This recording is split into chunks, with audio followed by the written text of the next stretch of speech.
Listen to that. That is the sound of AI. The world's first lighthouse AI server factory is one of ours. I'm standing in it right now.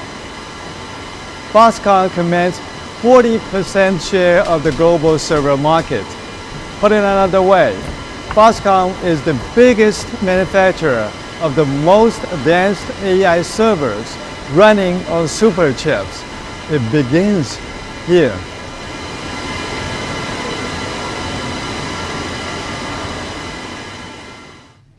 Oh, that's better. Welcome, everyone. Foxconn is celebrating 50 years this year. Thank you so much for joining us today. This鴻海Tech Day is a milestone. The past year has been all about artificial intelligence across industries and current events. AI is pervasive in what we do and how we see in what we talk about. AI has accelerated our imagination. This acceleration is coming as Foxconn is transforming. We are redefining ourselves with our 3 intelligent platforms. AI is driving our transformation, not for the sake of AI, but because it makes business sense for Foxconn. To kick off the first day of鴻海Tech Day, we have invited some good friends in clean technology, electromobility, and next-generation communications. To frame your understanding of what Foxconn is doing, we are the world's largest electronic manufacturing service provider. The unrivaled capabilities we bring to our global footprint, more than 200 locations across 24 countries, is being strengthened by our transformation. For example, Foxconn's automotive manufacturing facility and a supercomputing center, both in southern Taiwan, is all about automation and digital twin efficiencies. The supercomputing center will host the world's fastest ever superchip, assembled by Foxconn for one of the world's most well-known technology names. You know who I'm talking about. At鴻海Tech Day, you will see the very first mass-produced superchip-powered AI server rack in the world. This is all about smart manufacturing. Smart city is about next-generation communications, intelligent urban governance. These need an ecosystem in space. Since we met at鴻海Tech Day last year, 2 of our LEO satellites have been circled this planet more than 4,900 times. This year, we'll tell you how compelling collaboration in space will lead to innovative connectivity on the ground. Since 2021, at least 1 new electric vehicle has been unveiled at each鴻海Tech Day. Smart EVs. We won't disappoint you this year. The latest models, which you will see this morning, joins a terrific lineup of EVs, displaying our range and maturity in automotive development. The Model C, which the world saw for the first time in 2021, this year completed all 6 stages of the Asia cross-country rally in August. That's 2,100 kilometers over a week. This is Southeast Asia's largest rally and a real test of automotive endurance, safety, and reliability. I'll make some magic and you will see it on the floor in a minute. By the way, the non-racing model has been one of the best best-selling passenger EVs in Taiwan. We're going to be talking about new energy in more than one way, with a slate of household names participating for the first time in the鴻海Tech Day. It is another compelling collaboration that we anticipate will lead to innovations in new energy.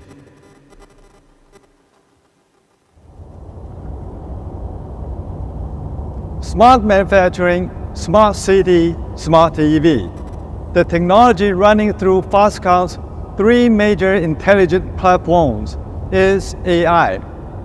We're applying AI to enhance what we do, and we're enabling AI with the products we make for our customers. Foxconn is accelerating your imagination. 接下来，我要带一位 VIP 来参加我们今年的鸿海科技日。Let's go!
Good morning. Wasn't that amazing? This is a very powerful EV.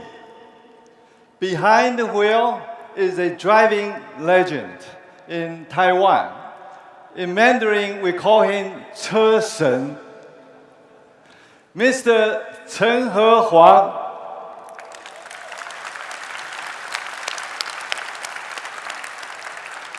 Put the Model C through its paces. This is Model C. Okay. It was changed up for competitive off-roading. It was the first ever EV entrant in the FIA sanctioned rally this year, taking place in Thailand. That's a Model C. We really had fun with that.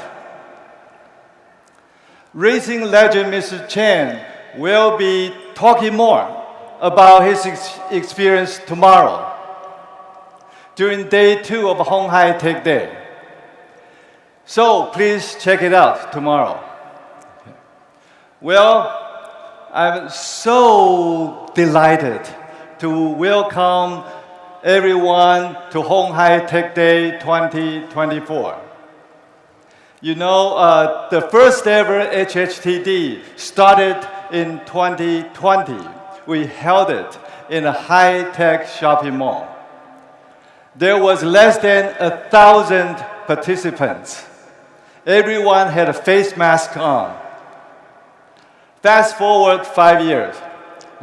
Look at us now. We have double the number of people here than we did last October. Over 2,000 registered to attend. This is a proper size exhibition hall for everything we are eager to show you. It is nearly double the space of last year. The number of exhibits and forums this year are another record for鴻海Tech Day. For the first time, we will open a day 2 to the general public. We want to share and inspire technology and Taiwan. This year, Foxconn is celebrating half a century. Today's achievements would not have happened without the solid foundation first laid out by this company's founder, Mr. Terry Gou. Now, what excites me the most is the amazing lineup of partners who will share the stage with our Foxconn colleagues in the next 2 days. BMW, BCG, Breakthrough Energy Ventures, GE Vernova,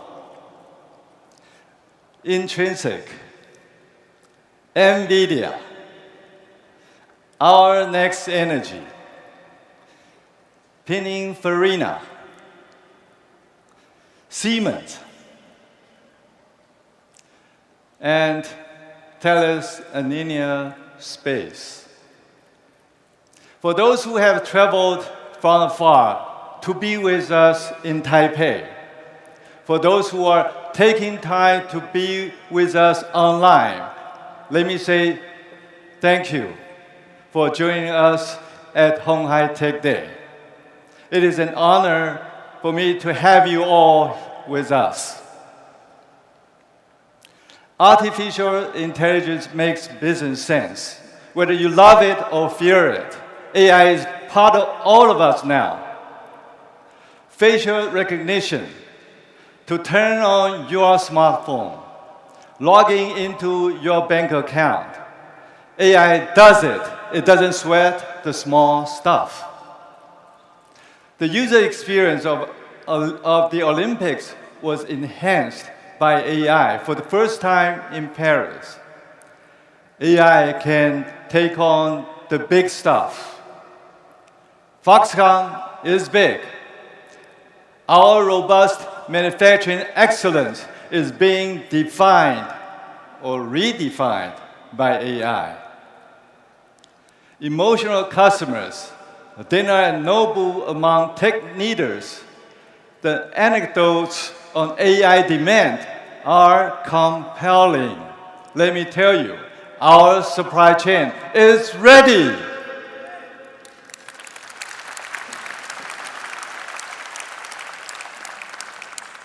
Our vertically integrated manufacturing capability also include the advanced liquid cooling and heat dissipation technologies necessary to complement the GB200 server infrastructure.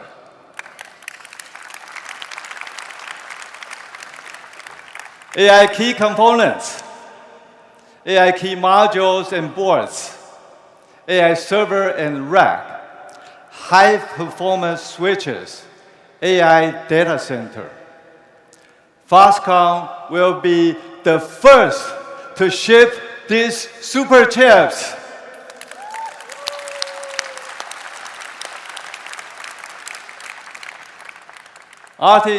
Artificial intelligence makes business sense.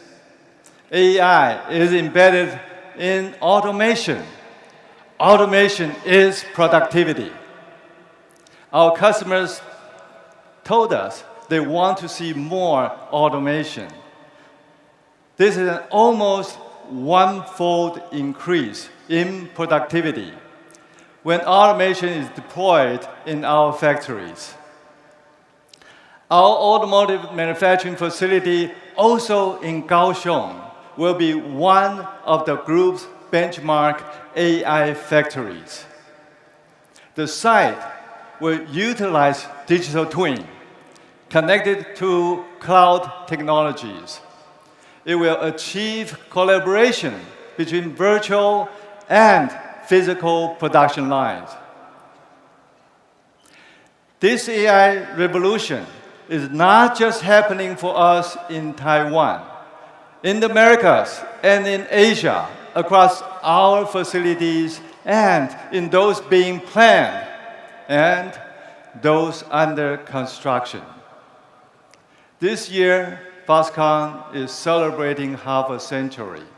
This company, your most trusted and reliable partner, has grown from making connectors to systems to more complex core competencies. 3 intelligent platforms enabled by AI. We are a platform solutions provider. I hope you enjoy the conversations during the next 2 days. Thank you. Thank you, Chairman Liu, for making that magic happen from on-screen to in-person. Let's begin the next session this morning by welcoming to the stage Benjamin Ting, Foxconn Senior Vice President of the Cloud Enterprise Solutions Business Group, and Deepu Tella, Vice President for AI and Robotics at Nvidia.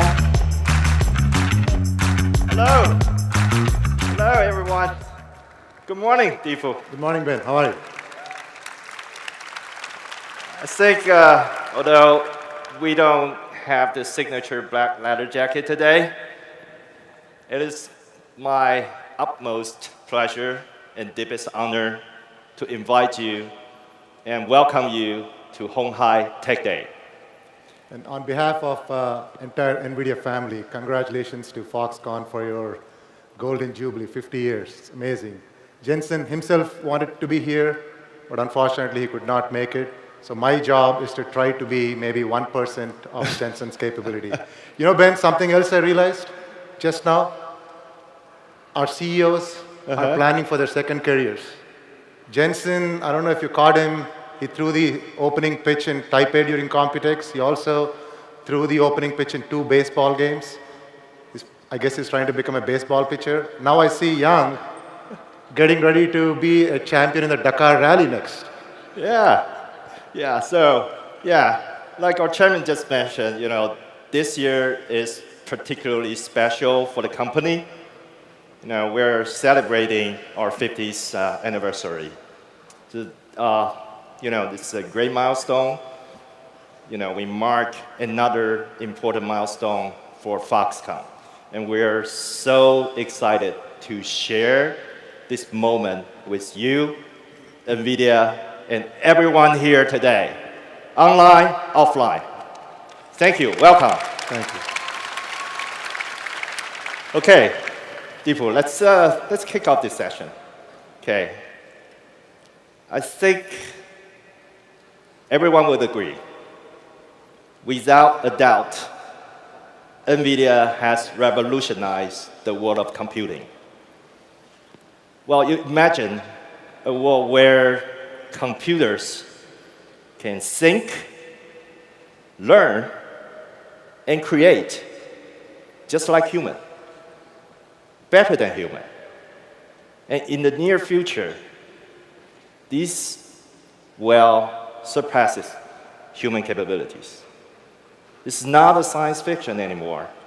It is happening right now. But again, remember, none of this is possible without NVIDIA, so thank you. Thank you, Ben. So NVIDIA 30 years ago has pioneered a new way of computing called accelerated computing. Well, one could argue that for maybe until the last 2 years, it was debatable, even though NVIDIA, we believed for 30 years that the new wave of computing has to be accelerated. We have been doing it for 30 years, and now it's indisputable that without accelerated computing, we cannot achieve the computing breakthroughs from performance and energy efficiency. 30 years ago, we started with accelerating gaming and graphics. Right. Then 20 years ago, we invented CUDA and started accelerating high-performance computing applications. And then 10 years ago, the AI revolution in the form of deep learning happened, and of course, the world has changed. Now, here's the best part. I can't wait to see what we can do together for the next 10 years and how far computing will be accelerated. 100%. You know what? NVIDIA is a great, great partner. So they not only give you the chip, they not only give you the solution, they also take care of you, to build your advanced manufacturing. One example, Omniverse. I'm not sure if this, but I'll take my chance to talk, as much as I can. We're building the largest GB200 production facility on the planet. I don't think I can say where now, but it's the largest on the planet. And we use Omniverse. The Blackwell is very complicated, very, very complicated. So Foxconn, this is one of our core competencies. We custom design a highly automated process. We use Omniverse, we build a model, we simulate, and we get very, very accurate result before the physical deployment. That's amazing. That's amazing. So this is really about AI creating AI. Yeah, so if you think about AI in the last 10 years and where we are today, much of it is in the digital world. However, the world is physical. The opportunity in the physical world is 10 times larger than the digital world. And the only way we can bring this AI technologies into the physical world is to build and train them in simulation. Mm-hmm. And the reason we want to train and train and test them in simulation first is, of course, simulation is much faster, it's safer, it's cheaper. So it is going to be about simulating it multiple times, and when we are sure that the answer is good, we test it in the physical world and then run the loop again with the digital twin. Yes, totally agree. That this is happening right now, and we love it. We love it. But since everyone is asking for Blackwell, so it's hard. It's very difficult not to say something about Blackwell. The demand is awfully huge, and the partnership between NVIDIA and Foxconn is very important. I think everyone would agree. Foxconn scale, global footprint, strong R&D, best-in-class supply chain and operations. Those are amazing. Those are well-known. But there's one more thing. On this journey with NVIDIA, we're finding passion. Really, passion. That passion makes us 100% devote ourselves. That passion makes us to move at the speed of light. Passion. That's right, Ben. In fact, I've been coming to Taiwan for more than 15 years.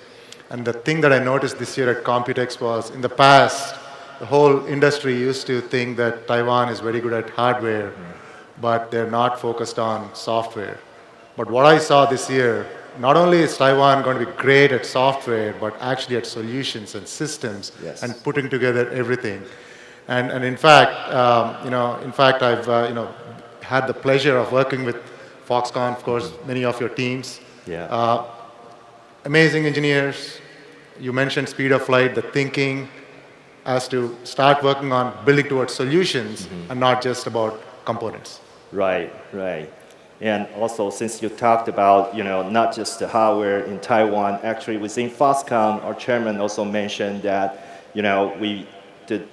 remember that we just passed our 50 mark. So what's the next? So we're in the process of transforming the company. And also, our chairman has made an announcement earlier this year at Computex that we want to build our own Blackwell supercomputing data center. And that's the horsepower, that's the foundation of the 3 smart platforms that our chairman just mentioned. Smart manufacturing, smart EV, smart city.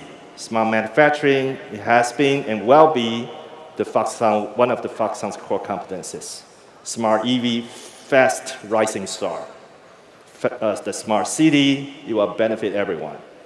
Underneath, that's the supercomputing power. So we have committed, when it is done, it is going to be the most powerful supercomputer in Taiwan. Yeah. Since we talked about the smart platforms, I would like to introduce my colleague, Foxconn Chief Digital Officer, Dr. Shi Zhe, on the stage.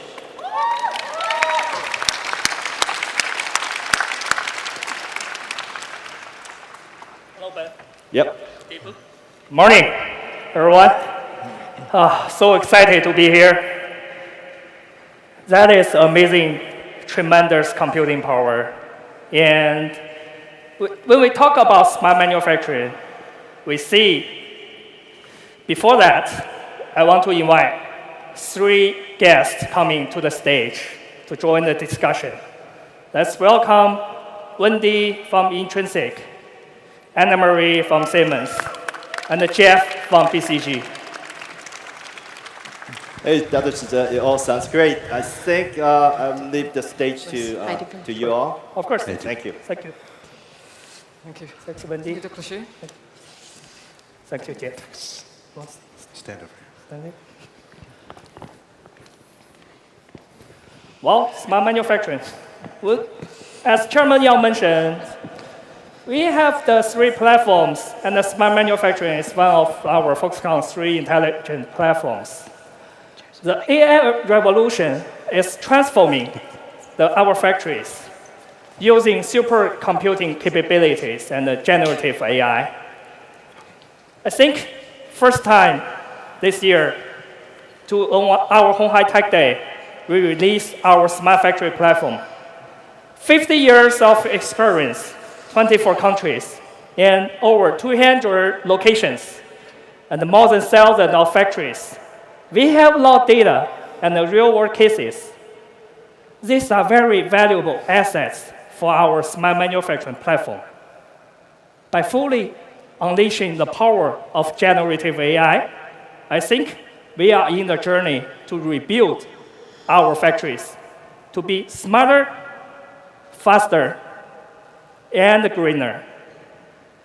In short, I think Deepu, actually, we try very hard to use your AI factory to build our factory AI.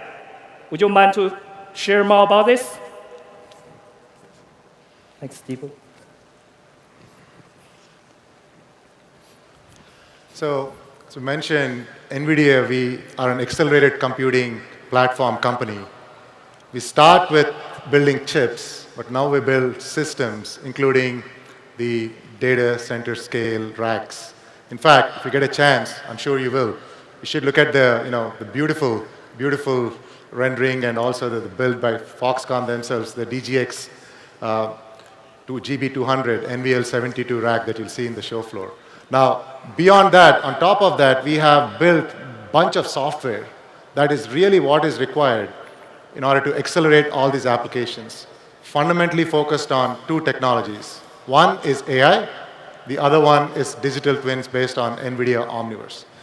So when we combine the power of AI and digital twin, we can really bring AI from the digital world into the physical world. In fact, if you think about physical AI, it's robotics. Robotics is a 3-computer problem. When you think about a robot, the first thing that comes to mind is a robot like ourselves, where the robot's doing the intelligence in its brain. That is the 3rd computer. Of course, that's the important computer, because in the end, that's the destination.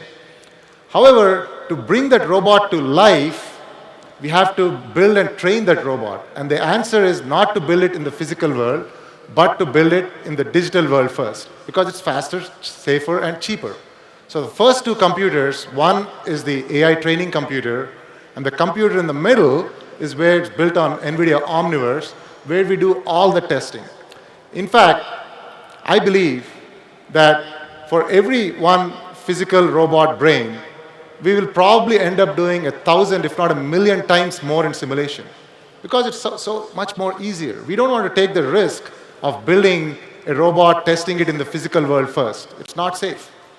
So robotics is a 3-computer problem, and at NVIDIA, we have been working on all the 3 computers and the associated software technologies on top of all these computers, whether it's for training AI, whether it's for running the simulations, or whether it's the runtime AI on the runtime computer.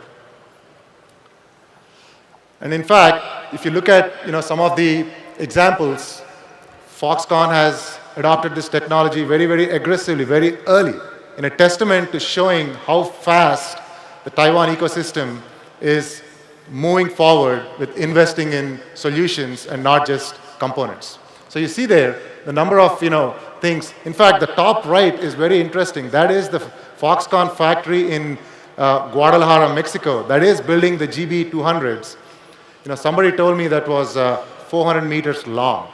The only thing that I've seen of 400 meters is an Olympic track, but that's circular. And Ben actually corrected me today morning, that's 450 meters long. Can you imagine how big that factory is? And it's going to be automated. It was built in simulation first. It has many, many robots inside it, from AMRs to robot arms. And those are all going to be built and tested in Omniverse first. So we're very proud to collaborate with Foxconn using both NVIDIA AI and NVIDIA Omniverse to build these large digital and physical factories.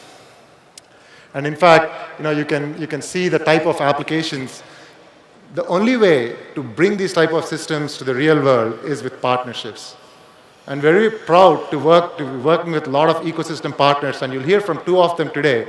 Intrinsic, leader, working inside Google, bringing the robotics environment, and then Siemens, of course, who's bigger in industrial automation than Siemens. So you'll hear from them next. So across all these 3 different technologies, we've been working with Foxconn. So right, with that, that's fantastic. Speaking of physical AI, Deepu mentioned, we are trying to build more AI models for our smart manufacturing. We think we are building a new world of manufacturing. Let's invite Wendy from Intrinsic to the stage to share us more about how she used the AI to transform the automation industry. Thanks, Wendy. Thank you.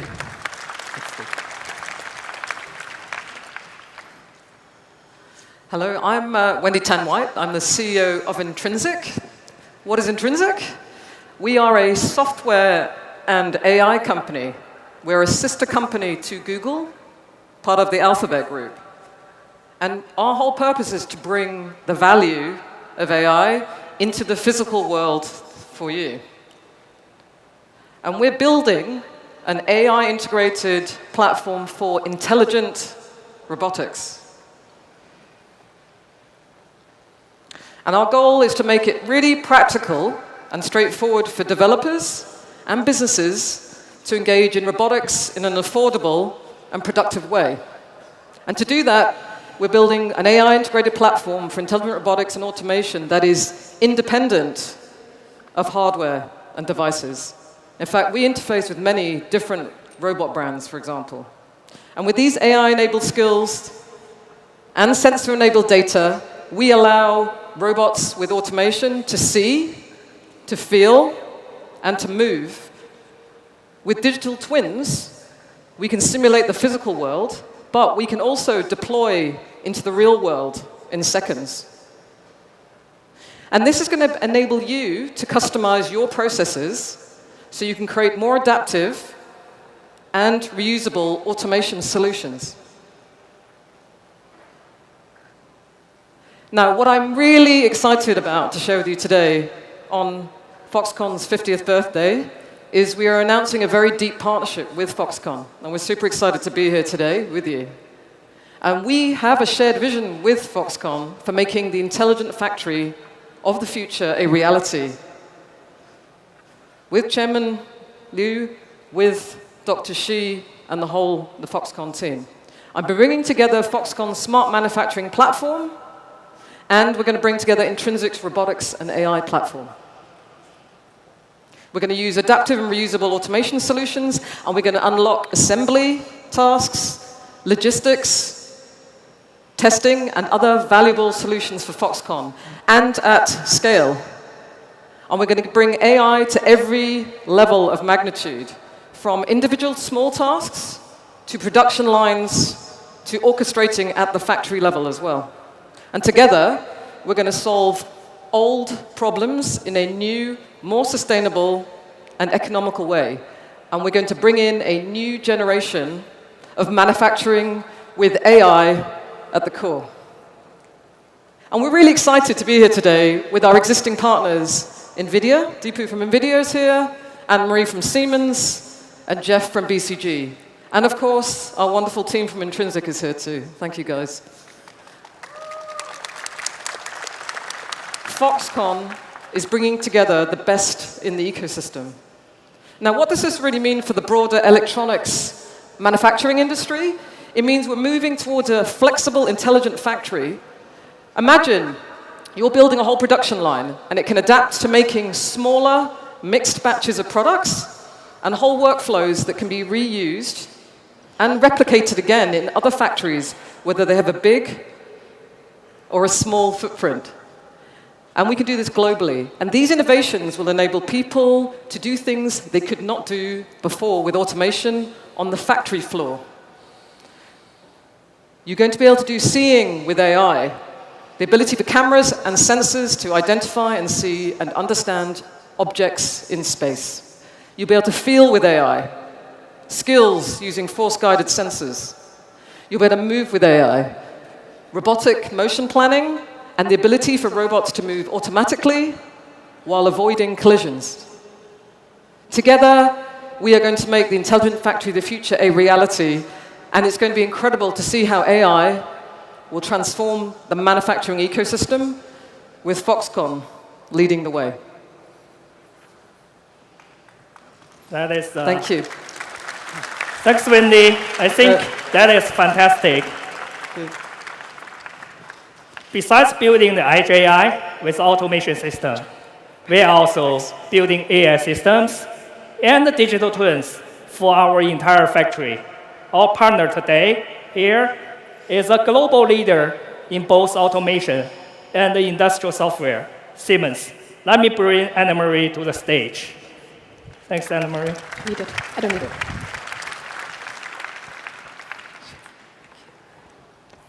Thank you, Dr. Shi. It's an honor to be invited to鴻海Tech Day. At Siemens, we also believe in the potential of industrial AI. As the global leader of automation and industrial software, we are connecting the real and the virtual world with our digital twin technology, which is an integral part of the recently signed MOU between鴻海and Siemens. By using digital twins, we can create a virtual copy of a real factory. In this virtual factory, we can simulate changes to the production environment, processes, and equipment, rather than having to experiment with these complex processes in the real world. What makes our digital twin technology so powerful is that we feed it with real-time data generated by our automation hardware, thereby building a specific real-time replica of your production processes and creating an instant feedback loop. Powerful AI technologies are leveraged to enhance these simulations. So first, we optimize production in the virtual world before implementing the best model in the real world, saving you nerves, time, and money. But digital twins and software are only part of the story. At Siemens, we want to make manufacturing more adaptive, more autonomous, and more sustainable. We're the automation experts. We have profound knowledge of manufacturing processes. And we are actually pioneers of AI, especially when it comes to industrial applications. Already back in 1974, researchers at Siemens were experimenting with an early type of natural language, question and answer system. You could say, kind of like the grandmother of ChatGPT. We are at the cusp of a new age in industrial manufacturing. We can reach new levels of productivity, autonomy, and people centricity if we leverage the power of AI. The equation is simple. More speed, more flexibility equals greater efficiency. And efficiency simply translates to more money.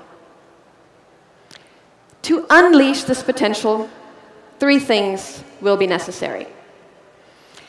Readily accessing the billions of data points that are on the shop floor, speedily aggregating them effectively across the entire enterprise, and evaluating them smartly through standardization. Imagine you can organize and analyze the data from your automation hardware on the edge or in the cloud using state-of-the-art AI technologies and feed the results back instantaneously to the shop floor to adapt your production processes in real time and at scale. If you do this right, the financial benefits can be tremendous. Let me make it more tangible.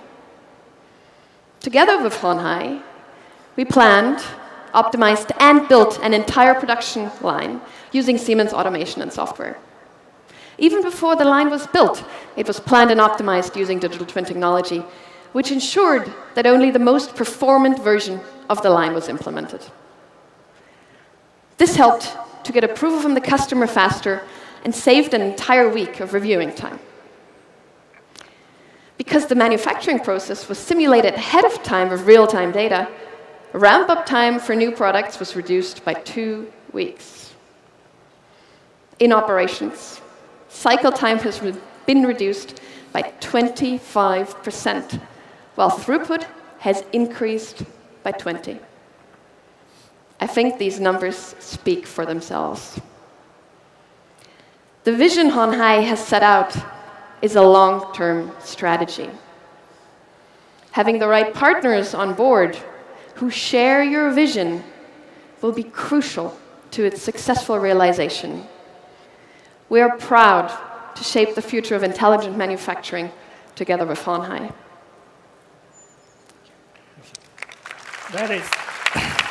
That is a very impressive achievement, Anne-Marie. Thank you.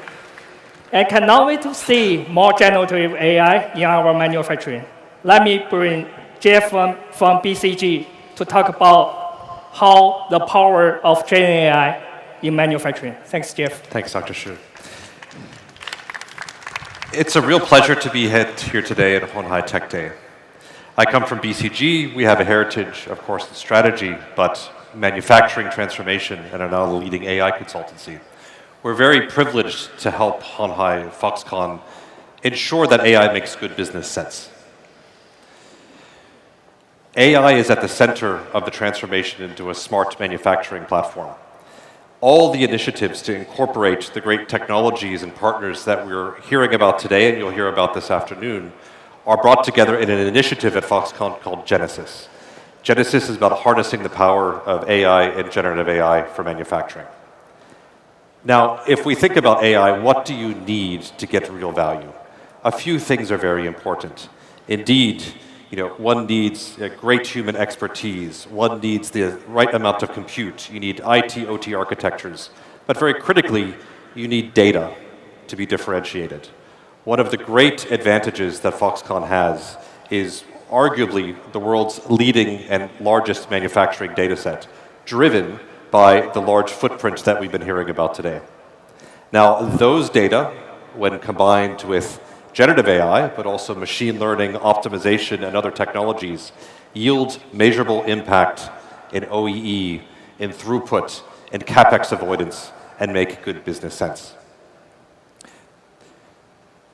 The factory of the future, as envisioned by Foxconn, is built upon 3 principles, which we call ASL. Autonomous, meaning data and algorithms together recommend interventions, recommend other settings and things to be done on the factory floor to the still very important human operators. Scalable, meaning these are not use cases that are stuck in POC or pilot, but rather are deployed to the global footprint, and the global footprint actually benefits all the solutions as a whole. And learning, meaning when a problem or a defect is solved in one place, that information, that learning is then incorporated into algorithms that yield better performance going forward. So ASL is the set of principles upon which Genesis platform is being built. Let's make this real for a moment. If we think about injection molding, right? Really the one core bit of manufacturing process.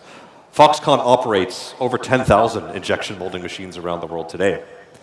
Injection molding machines require a very skilled operator to dial in very precise settings, both at the point of new product introduction and to manage defects during mass production.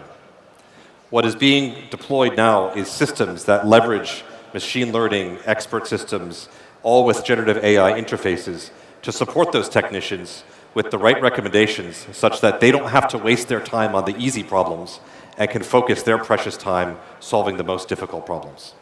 We encourage you to visit the exhibition over here later this afternoon to go in more detail on this use case and many others as well too. Now, bringing this all together takes a village, requires 4 pillars, right? So 4 pillars are being built as part of Genesis.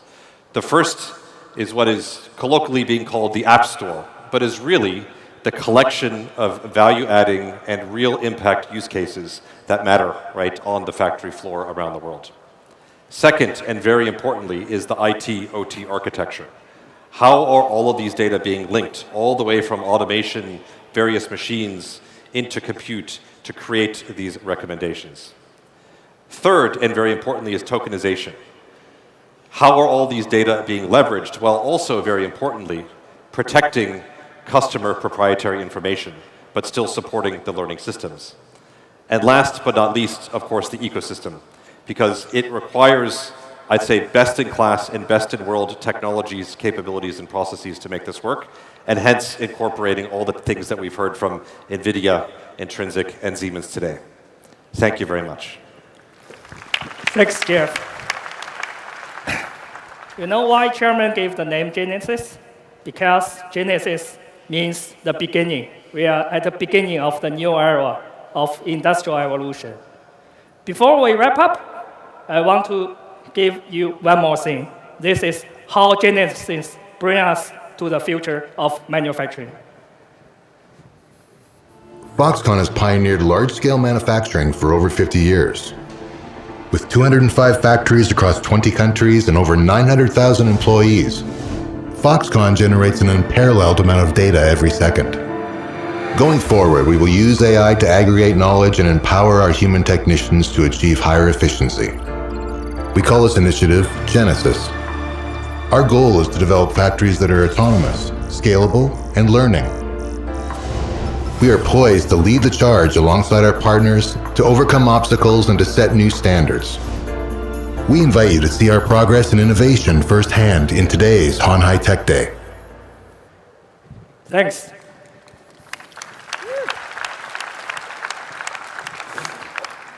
I really want to say thank you to all our friends, Deepu, Wendy, Anna Marie, and Jeff, for coming and share their visions for us.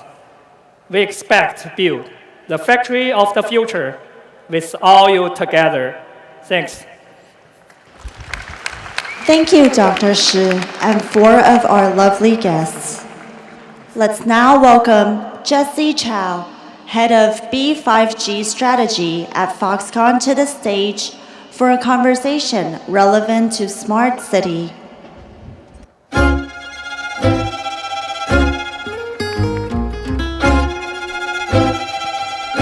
Morning, everyone. I'm Jesse. I think that was a very inspiring panel from Dr. Shi. Thank you.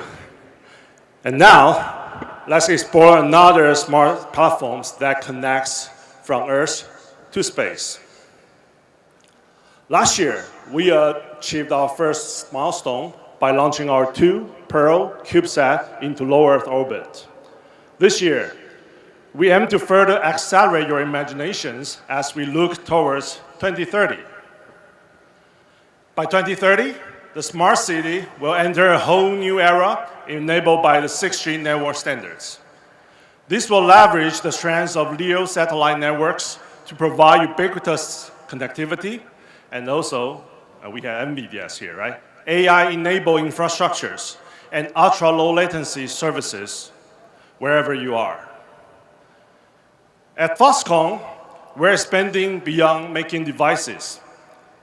We're building platforms that connect them globally.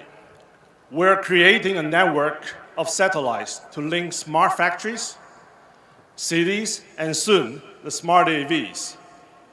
To achieve that, Foxconn cannot do it alone. We need a strong partner.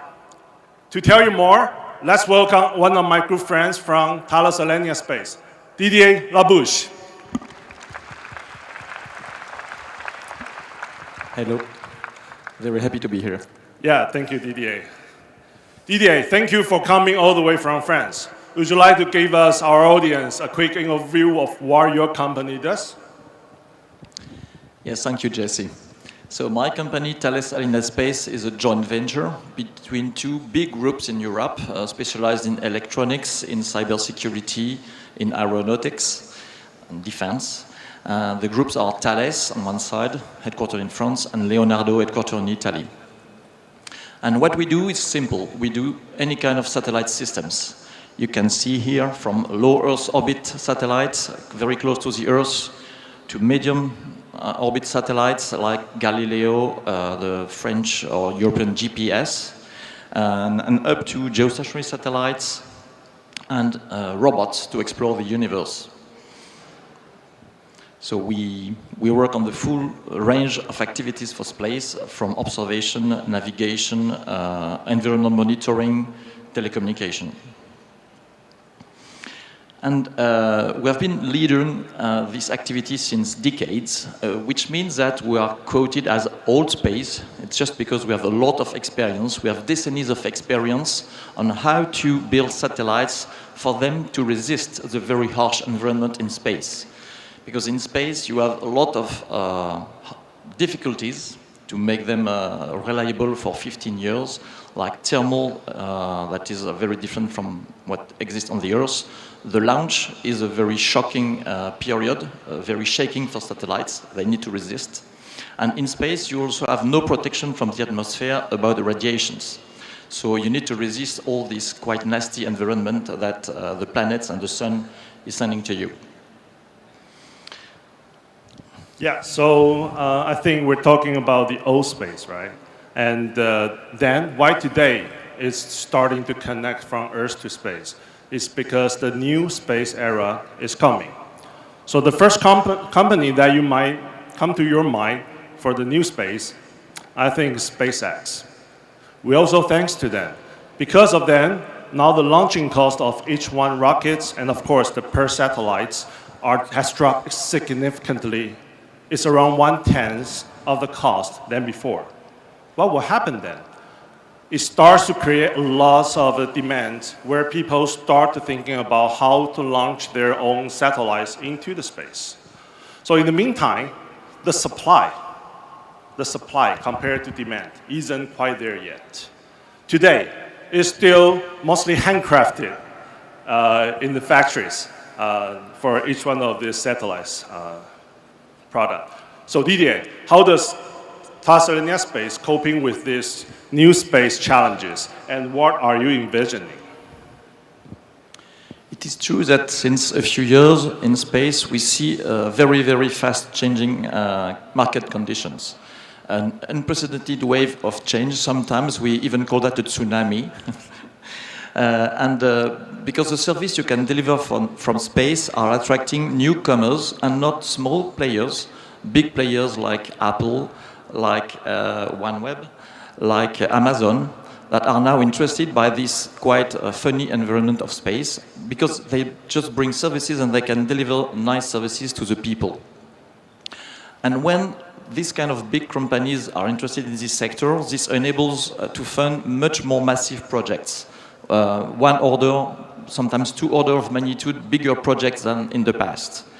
And when you have much more capex to be invested, you can build much more satellites, and you bring them close to the Earth in order to reduce latency, for instance, or to improve the observation.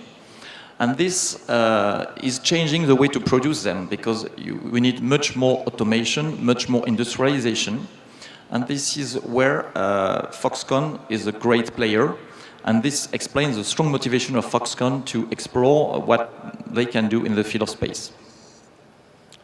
So I think with Foxconn's strengths, then we could do a much faster and more affordable satellites for each one of these. So allow me to introduce this partnership, because today Foxconn brings expertise in high-tech manufacturing. Thales Alenia Space masters these satellite technologies.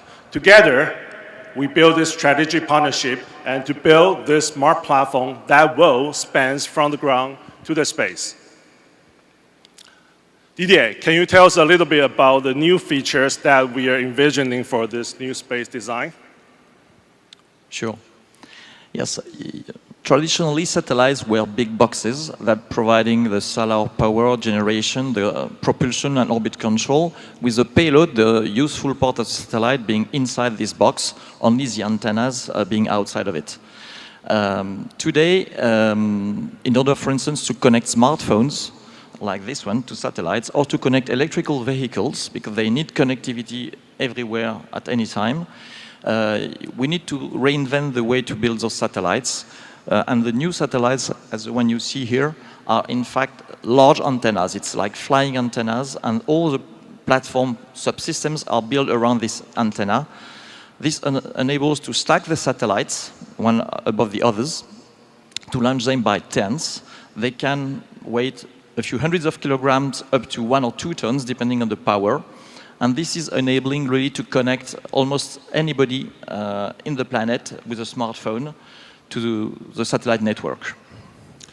So it's really amazing that you could stack up all these satellites, just like the server in the racks. And it's all for the sake to have one just big launch to shoot dozens, even hundreds of the satellites into the space.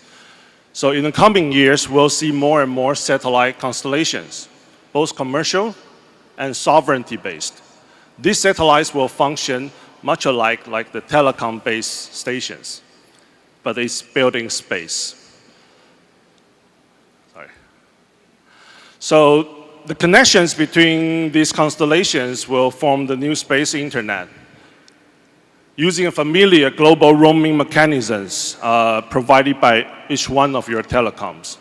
So the connections between each one of these constellations that will start to form, we say, the new space internet. And this new space platform will provide seamless connectivity worldwide. So thank you, Didier, again, for sharing and bringing all this to us. All we need to do now is think big. And make it happen. And we do it together. Thank you. Thank you, everyone. Jesse and Didier. For the next session, Jerry Xiao, Chief Product Officer of Foxconn, will moderate a panel of experts on clean energy and how it brings partnership together to innovate. Breakthrough Energy is an innovative initiative in clean energy and climate launched by Microsoft co-founder Bill Gates. GE Vernova, with roots from General Electric, seeks new energy that is good for the Earth as it continues its pathway that was laid down first by one of the world's original innovators, Thomas Edison. Our next energy is all in to be a household name in battery technology in the United States. BMW i Ventures hails from the well-known German automotive group BMW and is keen to look out for great potential in sustainability. Good morning, good morning. Welcome to鴻海Tech Day 2024. I see a lot of old friends and good friends and new friends. So I'm really excited about this section. And it is a conversation about clean energy. Sustainability is so critical to our success in Foxconn's 3+3 strategy for future growth. Foxconn has invested over $10 billion and achieved encouraging results through new partners and new technology. Today, we invite 4 of our key partners for this discussion. Achieve the net zero. We are building a team here and going to do great stuff, not only for next decade, next century, or not just next year. So we're working so hard together. This will be a lightning round of insights. I would like to ask each executive on the stage to share with our audience 3 insights. First, why you are here at鴻海Tech Day. The second, what is your connection to Foxconn? Lastly, what is the key takeaway in clean energy you want this audience to remember? Why don't we have Libby start, then you hand over to Roger, then Majid will follow. Finally, we have Marcus. Libby, floor is yours.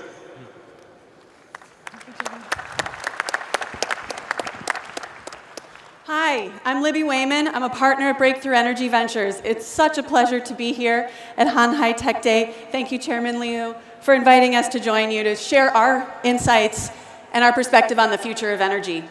Breakthrough Energy was founded by Bill Gates nearly 10 years ago to invest in the companies that can accelerate our transition to a clean economy. It's our thesis that the companies that can accelerate this transition will not only make enormous impact, but will be the leaders of the future of industry. To date, we've invested in over 160 companies that embody this thesis. And we invest in this space because energy is prosperity. It's what powers us, what moves us, what makes things, what shelters us, and what feeds the world. And each one of these sectors is poised for transformation, powered by innovation to address climate change. Today, I'll share with you some key insights on just 2 of these sectors.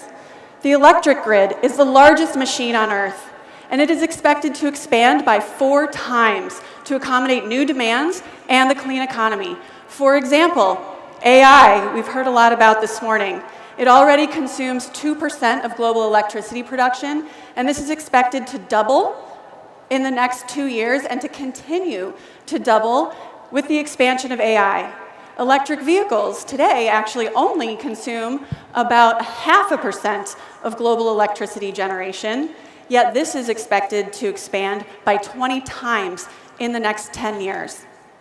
And electricity will be generated in new ways. Today, over 75% of new capacity added to the grid is from solar and wind, yet only 15% of electricity that's actually generated is from renewable sources. This means that this growth will continue for decades to come as renewables displace other sources of electricity production. However, significant barriers still remain to fully decarbonizing electricity production. First, we need dispatchability. That means getting electricity when and where we need it. We also need base load power because solar and wind aren't always available when and where you need them. One of the most promising technologies for base load power is actually fusion. After decades of research, scientists have now demonstrated net positive electricity production from a fusion reaction. And on the left is a view of a fusion reactor that is now being scaled up to a commercially relevant scale outside of Boston, Massachusetts. Dispatchability, getting electricity when and where we need it, will be enabled by expanding transmission and deploying significant amounts of electricity storage. All of these sectors represent enormous opportunities to address climate change and also for economic growth. Transportation is another sector that's on a similar trajectory. In 2023, 14 million electric vehicles were sold. This is a 35% increase over the previous year and a 600% increase over 5 years. Yet,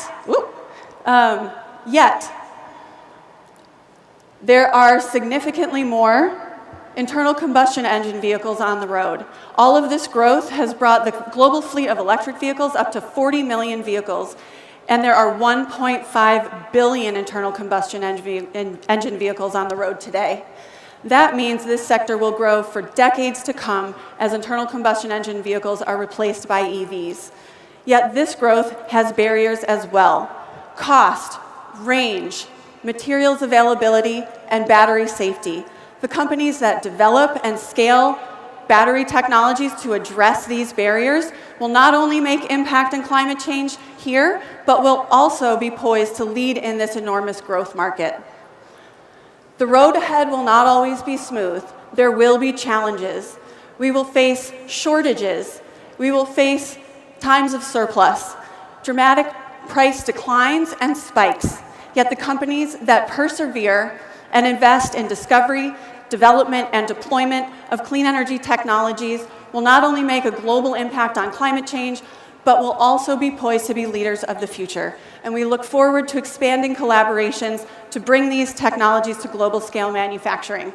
And now I'd like to invite Roger Martella from GE Vernova to the stage to share with us how GE sees these opportunities.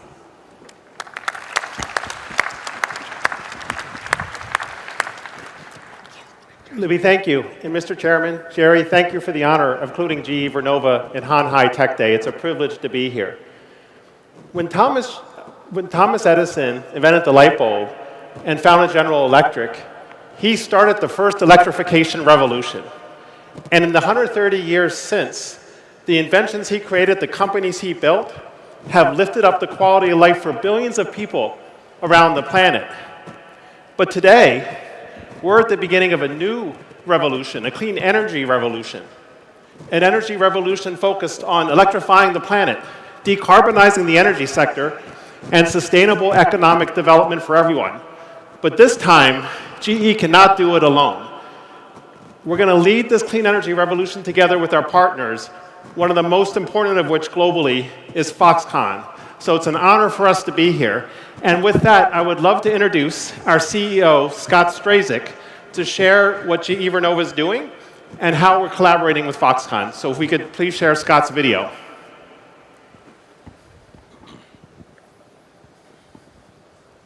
Hi everyone, I'm Scott Strazik, the CEO of GE Vernova, a purpose-built company working to electrify and decarbonize the world. Thank you to Foxconn for the honor to participate in this year's Hanhai Tech Day. Your work across the globe is incredibly important, and it is an honor to talk with you today. While I unfortunately could not be there in person, I have fond memories of my previous trips to Taiwan and look forward to visiting again soon. At GE Vernova, our technology helps generate 25% of the world's electricity. We are uniquely positioned with solutions across our power, wind, and electrification segments, each with their own distinct product and service offerings delivered on a global scale. Building on GE's rich history of innovation, we're investing over $1 billion a year in research and development to commercialize breakthrough technologies. And we are especially proud of our work across Taiwan's energy sector over the past 60 years to support its efforts to electrify the country while innovating clean energy solutions. Our 200+ employees in Taiwan are motivated and well-positioned to support the government today, best evidenced with almost 10 gigawatts of new gas power awards we have received since 2019 that we are currently installing and commissioning. We value Foxconn's leadership for Taiwan and the world. The work that Foxconn and its partners do is lifting up the quality of life for people everywhere, catalyzing global economic development and innovating cutting-edge technology. We're proud to grow our partnership globally as both companies work to solve some of the world's most pressing challenges. As Taiwan and the world rise to meet the demands of the energy transition, GE Vernova will continue to offer strong partnership and collaboration with governments, customers, and stakeholders to tackle the toughest challenges ahead of us. The future is bright, and thanks in part to the good people here in this room, I truly believe we have the energy to change the world. Thank you, and enjoy the conference. Scott, thank you. So very briefly, in terms of how we are approaching this challenge, if we could go back one slide, please. I probably hit the button too fast. We have a sustainability framework, and we are the first company to put electrification as a core part of its sustainability mission. We've heard about the need to power artificial intelligence, data centers, the beautiful electric vehicle that came through here to make sure that kids can turn the lights on and feel safe, parents can access their jobs, and people can access healthcare. That's our imperative, to electrify the planet. But at the same time, we need to focus on decarbonization. As we grow capacity, make sure the electrons we introduce are cleaner than the ones that came before it by lowering carbon intensity and investing in the breakthrough technologies of the future like carbon capture, small modular reactors, and hydrogen, things that Libby talked about. All while we conserve resources and operate as a company and lift up the quality of life for our people and our communities everywhere.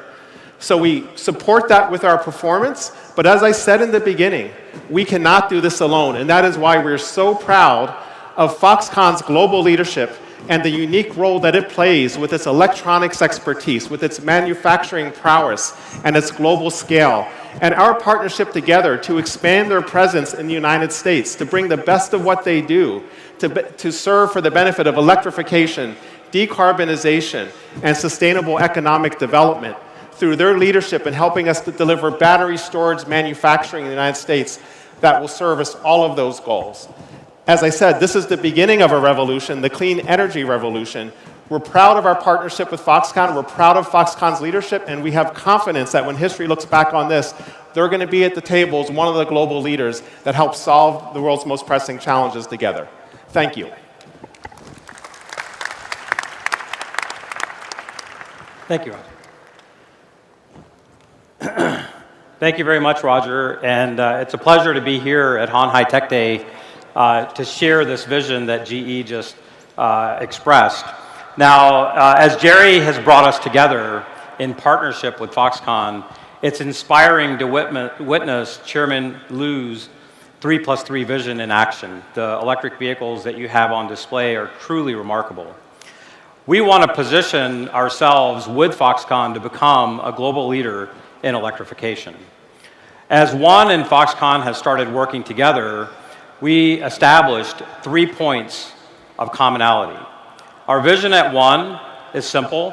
We're here to solve and improve the range of electric vehicles because that is the most essential element to commercializing a successful industry that electric vehicle buyers are interested in. We want to make sure that safety is at the center of everything we do. We can't afford battery fires. We have to put an end to catastrophic thermal runaway and battery fires that can threaten products. And very specifically, working with Foxconn, addressing the topic of global supply chain. Scale and the people that scale will be the first to win the marketplace. I want to introduce now 3 technologies. The first technology is a 1,000-kilometer battery. The second is a 600-kilometer battery that can recharge 500 kilometers in 15 minutes. And the third is a smart battery that starts to connect the automotive industry and transportation with the grid.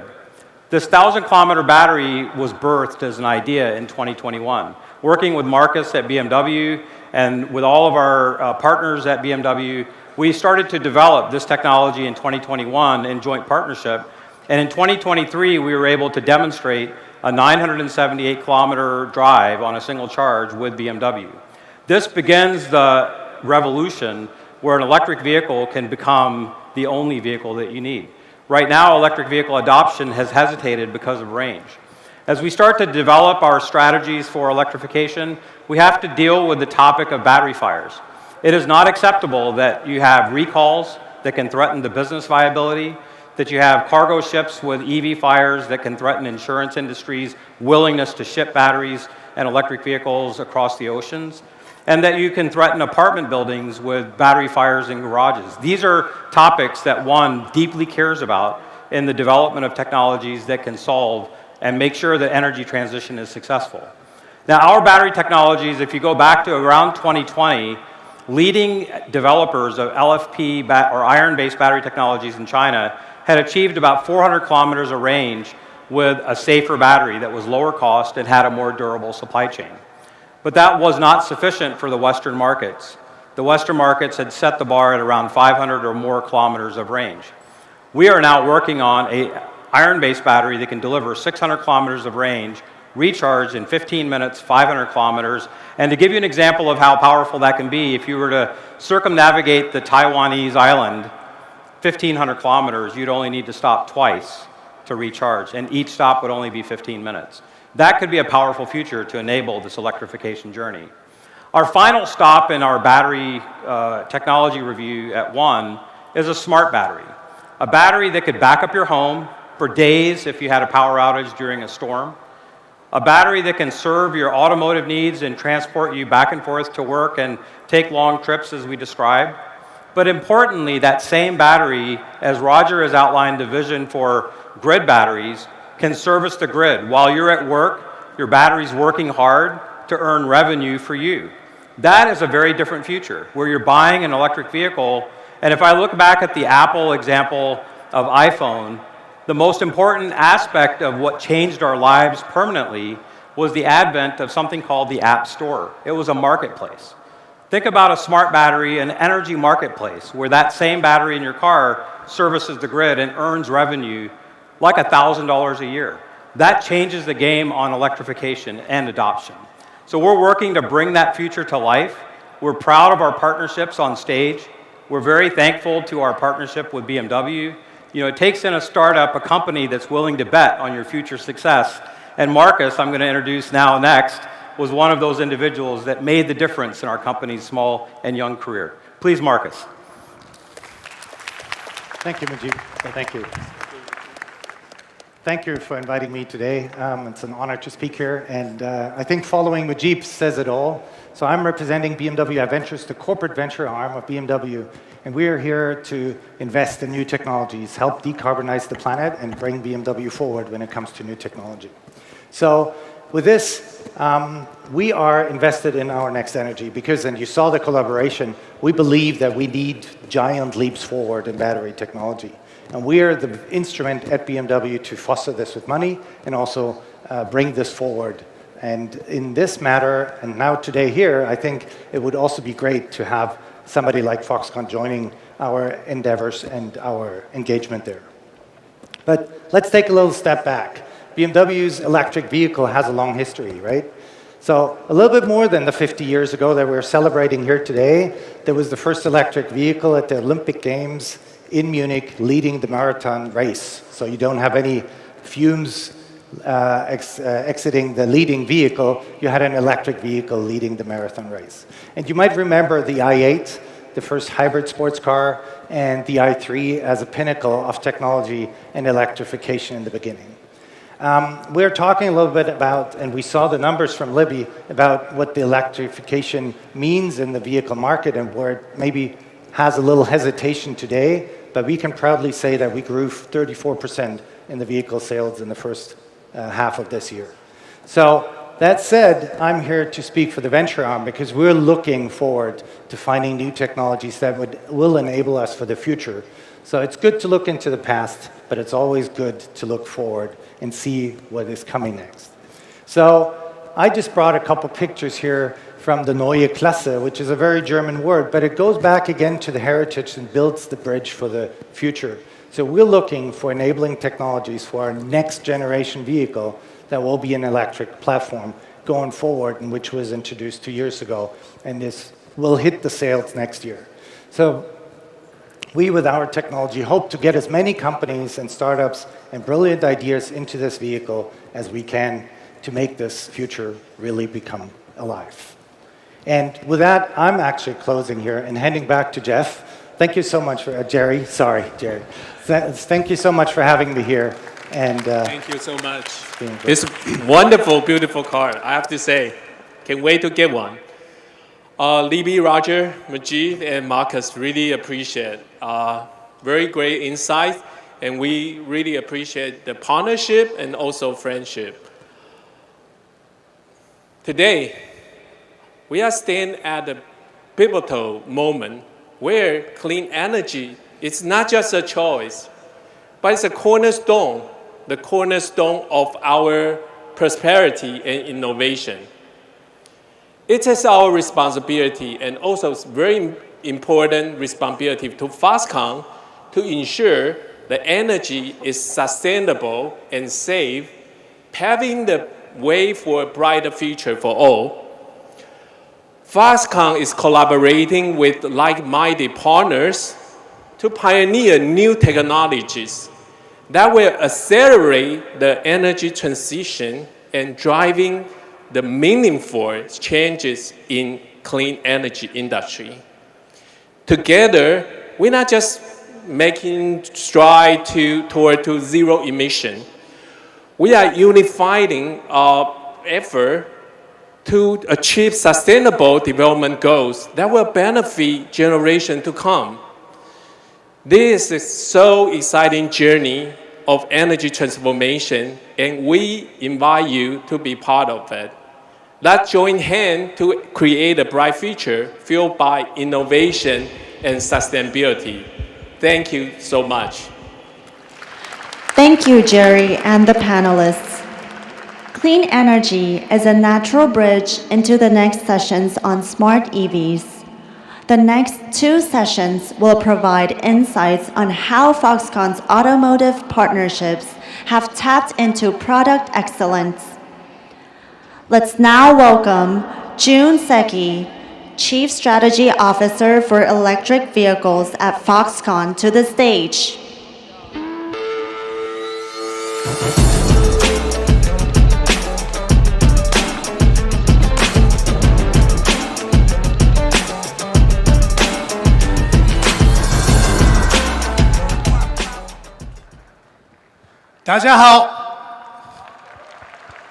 Guten Morgen, bonjour, and ohayo gozaimasu.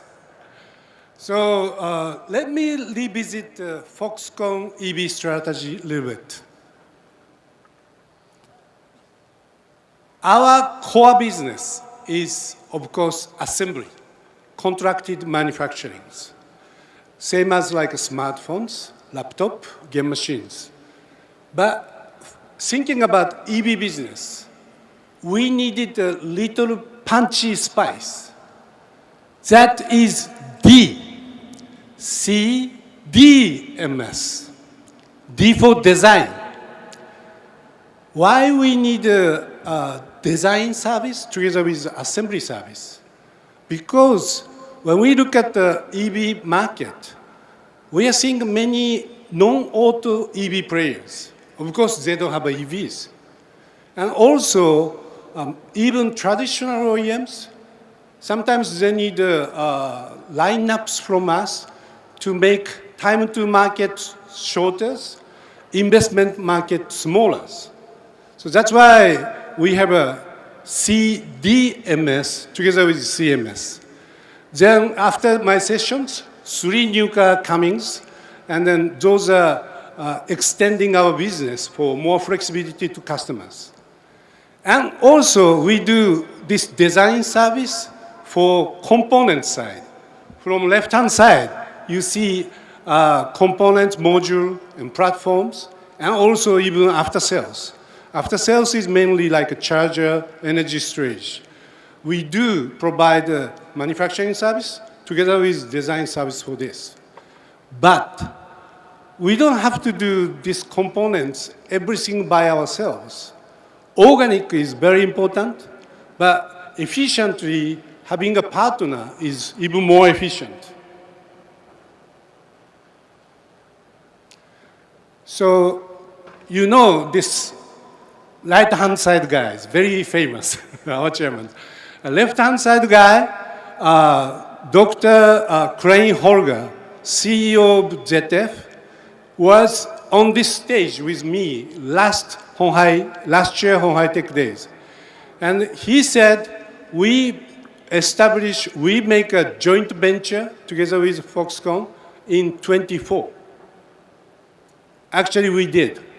As you see, May 1st, we newly established ZF Foxconn chassis modules. We need a new name. It's too long. Let me shorten the ZF Foxconns. So now, I want to invite our new families.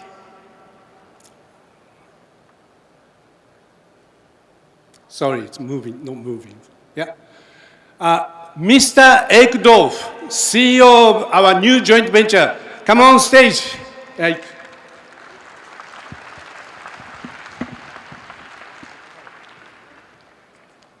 Thank you. Thank you. Thank you. So, Eik, this is your first time for our Honghai Tech Days. Yeah? Yes. How do you feel? It's amazing. It's really a great show, great honor to be here, and learning a lot, very inspiring sessions up to now. Yeah. So many people. Yes. Probably we must worry about food court after this session. Okay, so first, can you provide the outline of our joint venture? Okay, our company, essentially everybody knows what Foxconn does for the mobile phones, right? So what we do for the automotive industry is exactly the same. We provide axle and chassis systems for the automotive players of the world, the premium manufacturers. You see the brands located here. We have about 3,500 people worldwide in 27 locations over 13 countries. And we really pride ourselves in the transformation of the electrification industry because it's a massively growing market as well. Okay, when we're talking about our components, today, many people talking about AIs, high technologies, digitalization, satellite. Our component looks like a very much traditional component. Under this digitalization world, can you explain us why market is focusing this product, why you are growing so fast? Okay. I want to introduce the growth pattern that we have in our industry is driven by two main trends that you see everywhere in the automotive industry. One is the electrification trend. So our products and services are getting much more valuable as we speak, and we drive that really forward. And the second driver is the outsourcing trend itself. So where the OE manufacturers are focusing on their differentiation, on their powertrains, on their differentiation between the different players in the market and give more content to other players. And so that is what is really driving the growth of the market. Yeah. You know, always in-source, outsource is repeating, but nowadays, you are right. Those hardware-based components become more outsourced, software becoming maybe in-source. Yeah. So under that market, can you tell us your vision for future? Okay. My objective as a CEO of this company is to outperform the growth of the market. You know, we see that the market is doubling. We also want to drive that. We've recently announced that we want to increase our revenues from 4 to 8 billion over the next years. And this does not even include any of the Foxconn vehicle opportunities that we may talk about in the future as well. So this is really the drive where we want to gain more market share and really make a big step into the market as well going forward. Very good. 8 billion minimum. Yes. Thank you. Yes. Okay. So short, but please close our session. Okay. So at the end, you know, our drive in this industry is really driven by the rigorous focus on accountability and safety. Let's not forget it's safety critical products that we make. Very important that we do this. And we want to, our business model requires that we deliver these products, we make and deliver these products within hours from ordering of the customer. To the delivery point at the factory of the customer. So that is really something where we have to drive an efficiency in our organizations, and that really nicely fits together with Foxconn in the future of your electrification strategy as well. And what I'm really looking forward to at the end of the day is having a lot of smart vehicles on the road and knowing that our vehicles are always going to be part of this. You know, as long as the cars don't fly, the axles are here to stay. Okay, thank you. Please, everyone, remember ZF Foxconn modules, our new family. Thank you very much. Thank you. Thank you. Thank you, Seki-san and Ike. Up next, we'll hear from another speaker on automotive partnerships. Hailing from Italy, Pininfarina is truly a master class in design. Let's welcome Felix Kilbertus, Chief Creative Officer of Pininfarina, to the stage.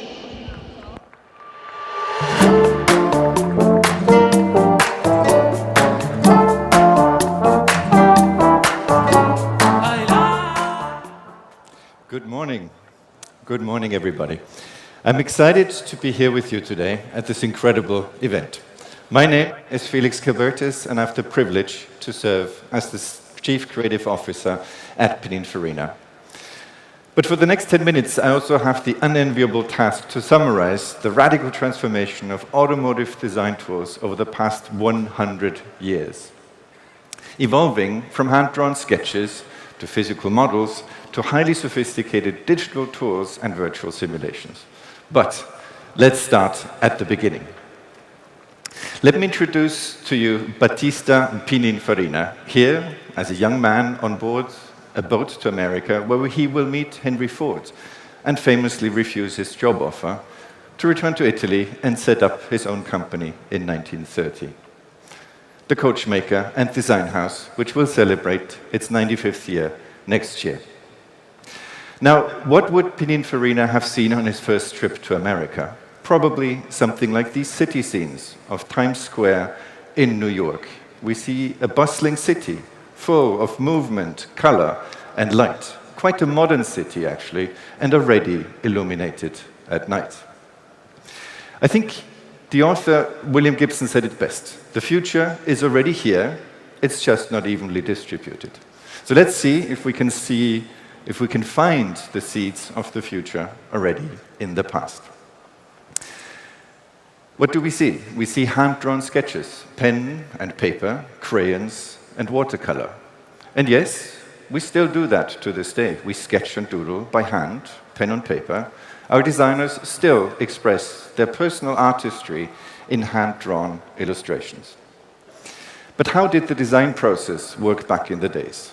Elaborate drawings express an idea, and drafting tools like pencils and rulers were instruments for precise line drawings, producing side views and top views. In fact, the base for skilled craftsmen to build models in clay, plaster, and other materials. And as you can imagine, design changes were slow and labor-intensive. Some of the most beautiful cars were designed with our hands, like the Cisitalia, now part of the permanent collection at the MoMA in New York. This was the era of sensual shapes, deeply rooted in craft, still analog and built by hand, made in factories without robots. In fact, only science fiction writers like Isaac Asimov could imagine robots and space travel, or intelligent machines traveling in space. The 3 laws of robotics were actually an influential byproduct of his short stories. But imagining the future is also designing with your mind. Moving into the 1960s, designers were capturing the potential of revolutionary materials for new shapes, like fiberglass, synthetic foams, plastics to replace wood and sheet metal, and to use color where chrome was needed before. And new drawing techniques, markers, colorful paper gave rise to a new level of artistic expressivity. However, the process behind remained largely the same: a drawing, an elaborate model, and sections to build a full-size prototype by hand. These master sections were then printed on big sheets of paper. Wireframes were made from these sections, first manually and then gradually computerized. These early digital drafting boards looked actually more like the control room than an artist's studio. And this was perhaps not a coincidence, because similar technology was used by the Apollo program at the same time. In fact, never have, or rarely has, popular imagination and cutting-edge design been so closely aligned. This really looked more spaceship than road car. In fact, visionary filmmakers like Stanley Kubrick used the same aesthetic for 2001: A Space Odyssey, released, in fact, the year before the moon landing. And this film was most remarkable for the first believable depiction of artificial intelligence. Unfortunately, HAL 9000, the supercomputer in charge of navigation and mission control, proved somewhat hostile to human interests. George Lucas depicted an altogether friendlier AI in the shape of a helpful robot, a loyal wingman named R2-D2. And as a kid growing up in the 1980s, I was very impressed with KITT, a car that could not only drive itself, but also speak. Level 5 autonomous drive and voice control, actually complicated words that I learned much, much later. Now, all of this to say that while the vision was there, however, apart from smarter and maybe a more advanced look, cars of the 1980s still were far from intelligent. Also, the design process was still largely a manual business. Sketches, a side view, a model. However, more modern materials did influence new solutions, like the flush-integrated lamps, for example, and so did aerodynamics. The use of wind tunnels for aerodynamic testing became even more prominent, but still required physical models to evaluate airflow. Now, the real revolution was the onset of digital design tools. Photoshop, of course, 3D modeling software, and visualization completely changed the way we worked in the 2000s. And material science gave new possibilities for shape, inspired by nature, and a growing focus on eco-conscious design. 3D printing is also used for models and components, with illumination now an important design element. And in fact, the first generation iPhone coincides with a complete transformation of interior design, with the arrival of screens and touch screens, and powerful connectivity, bringing navigation and in-car entertainment.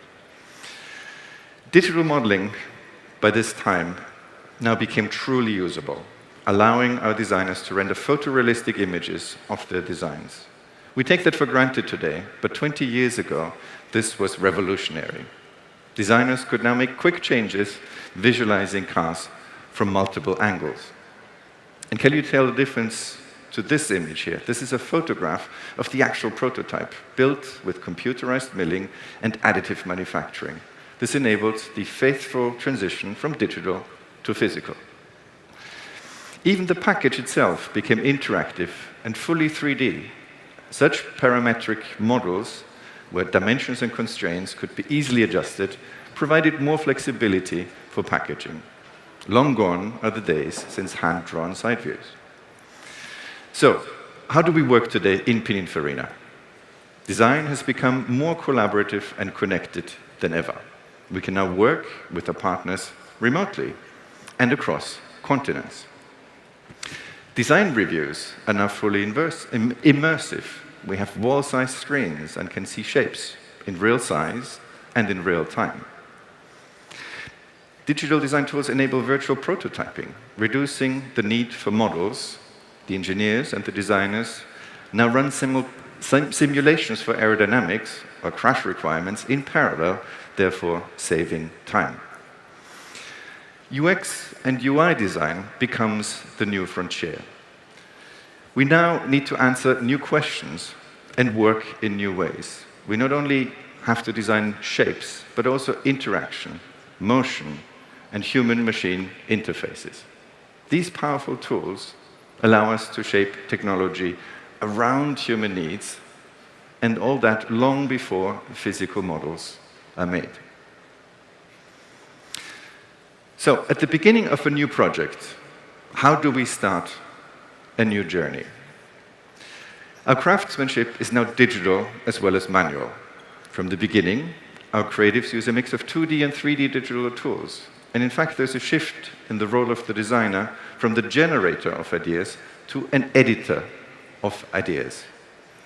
Here, AI also opens a new frontier in achieving better quality faster. Also, we can now turn 2D images directly into animations, helping enormously in communicating ideas. So, This means that fewer people can achieve more, but need to learn to become better editors. It is more important than ever to select the right solutions and to ask the right questions. In fact, where I find the biggest impact in our workflow is in understanding better who we design for and to anticipate people's needs. Never before was it possible to create hyper-realistic images of our future users with a few text prompts. This is unprecedented and allows us to really put the human back in the center. Now, as we've seen over the last few minutes, many visions from science fiction and art have become today's reality. We have more and better tools than ever, and we use all of them, our hands and our minds.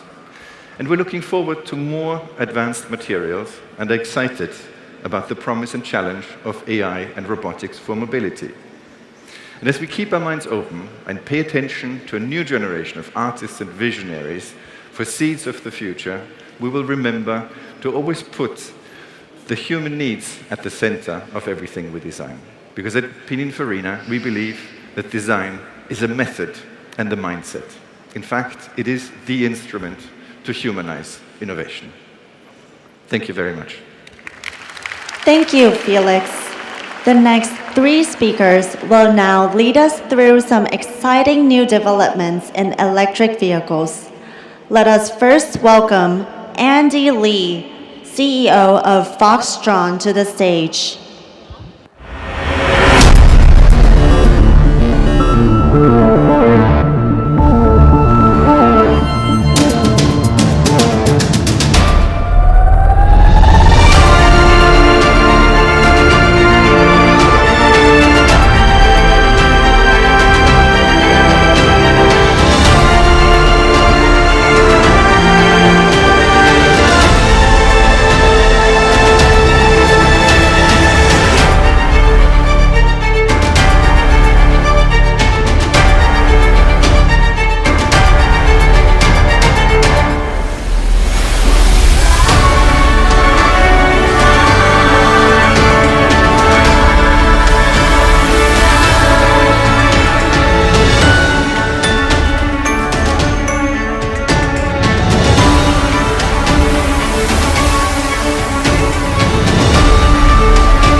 Hello, everyone.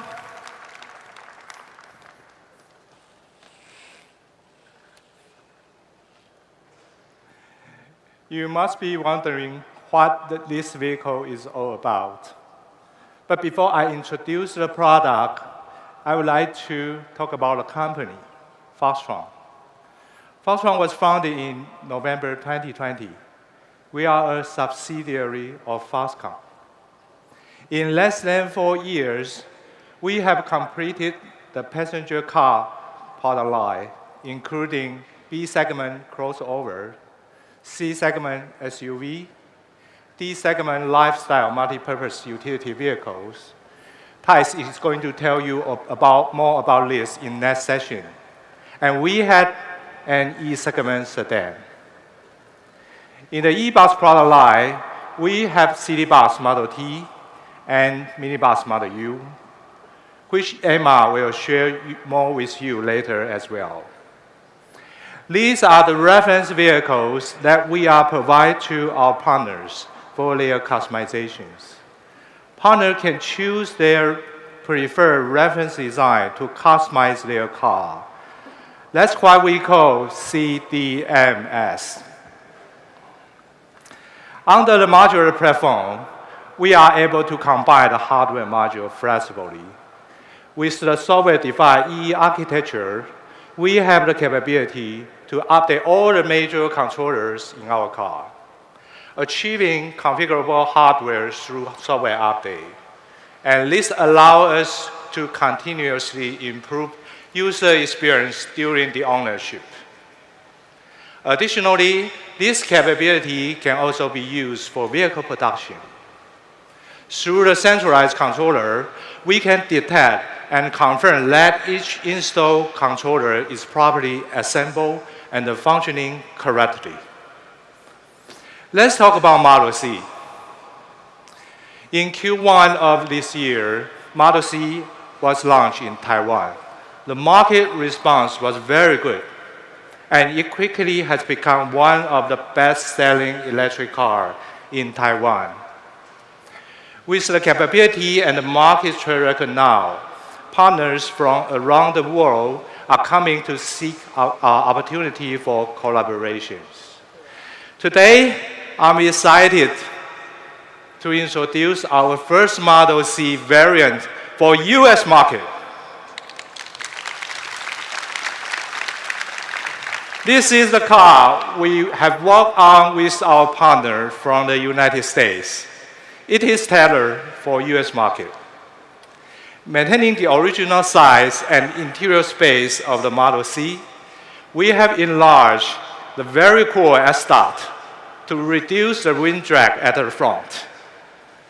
Additionally, we have optimized the side mirror to further enhance aerodynamic efficiency. With the new design, it gives us a more streamlined and harmonious styling. On the headlights, we have incorporated adaptive driving beam technologies that provides comprehensive illumination in various weather and road conditions. At the charging interface, we have also adopted NACS standard. This aligns the vehicle with the best charging network support in US.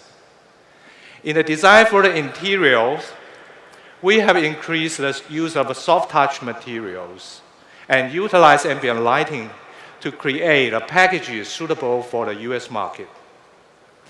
The new steering wheel design incorporates rollers and physical buttons to make it more intuitive to use. On the central display, we have adopted an independent floating design.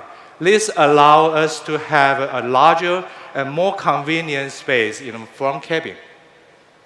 That should always give you a delightful drive. In the user interface, we collaborated with the team in the US to design a UI that meets the needs of the market. I would like to talk some more about this UI. Because the digital experience in the vehicles are very different from other devices, we explore countless concepts and approaches, all leading to the desire for a clear and simple interface. In addition to the digital changes, we introduce physical button which communicates feedback to the driver more precisely, improving safety with the flexibility of touchscreen functions. The Model C, designed together with our American partners, specifically for the US market, we are launching at the end of 2025. Stay tuned. Thank you. Thank you, Andy. Now, the moment for the first of two EV big reveals. Let's welcome to the stage Emma Lee, Product Planning Administrator at Foxconn.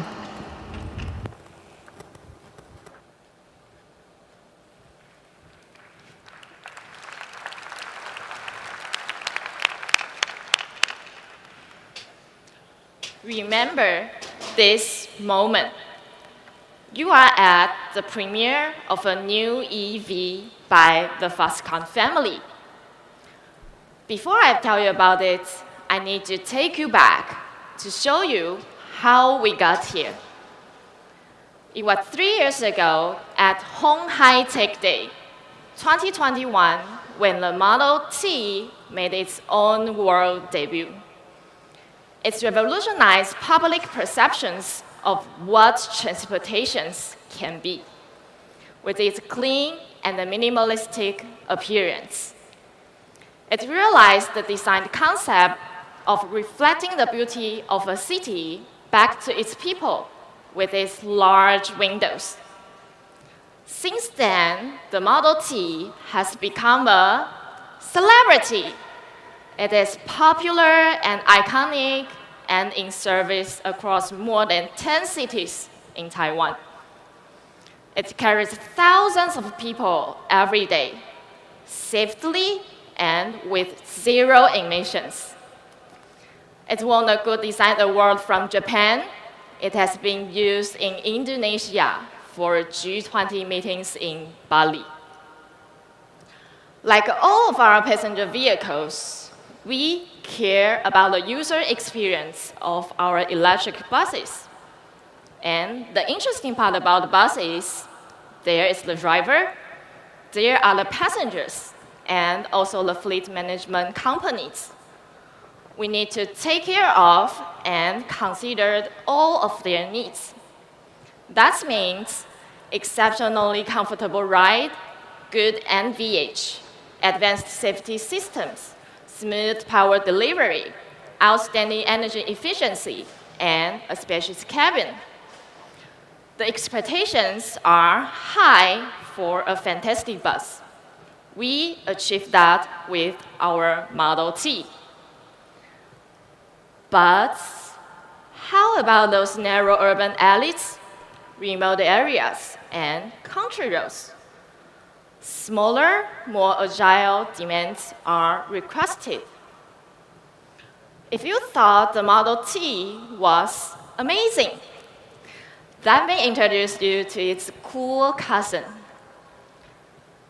Please meet the latest member of the Foxconn e-bus family, the Model U.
This is the result when flexibilities meet possibilities in a MIDI form. The concept of the Model U is to provide a configurable mobile space. Its dimensions are 6,990 millimeters in length, 2,080 millimeters in width, and 2,650 millimeters in height. It has a wheelbase of 3,995 millimeters. The cabin is spacious and the floor is almost completely flat. That can be customized with different seating configurations and cabin functionalities. This offers an endless amount of possibilities to meet various needs. The control systems is taken straight from our passenger car projects, our centralized EE architecture, enhancing the operational efficiency of our EV business and improve the overall performance and bandwidth of our products. This integration allowed us seamlessly adopt the features such as keyless entry, camera monitor systems, and ADAS systems to the Model U. It provides the driver with greater visibility, safety, and comfort for a pleasant driving experience. The daily average range requirements of a minibus as a public transportation is approximately 200 kilometers in Taiwan. Most electric minibus offers a range of 120 to 160 kilometers. That is not enough for the market and not enough for the operating companies to manage and run their business well with efficiencies. This is the challenge that the e-bus team at Foxconn is trying to address with the Model U. In order to achieve an outstanding energy consumption while maintaining the load capacity and safety requirements, we gave it a new aluminum frame and optimized the chassis structures that reduced the weight about 626 kilograms. You know, it was to a fat polar bear. Oh, but don't worry, no bear were harmed. Then, we studied the management of the cabin temperature and apply our latest thermal control systems so it runs more efficiently and maintains a constant temperature better. Last, we work with our aerodynamic team to create a low-drag body shape. With all that, the Model U offers a maximum range of 275 kilometers and can meet different operational needs through various battery options. Today, we have a luxury version of the Model U for you. The design carries onward the design language of the Model T. Remember the big one? Featuring a lean-back front end with smooth curves around the edges, while the rear of the vehicles remains an angular design that houses the dual opening tailgates. Its minimalistic line connecting the front and the rear defines the distinctive appearance of the Model U.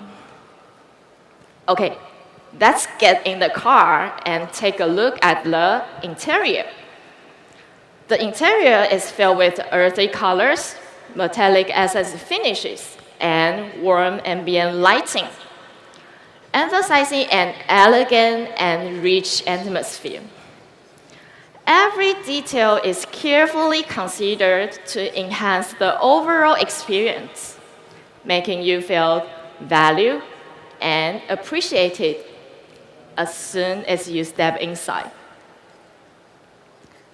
The cabin is divided into 2 zones, separating the driver from the rest of the cabin for better privacy.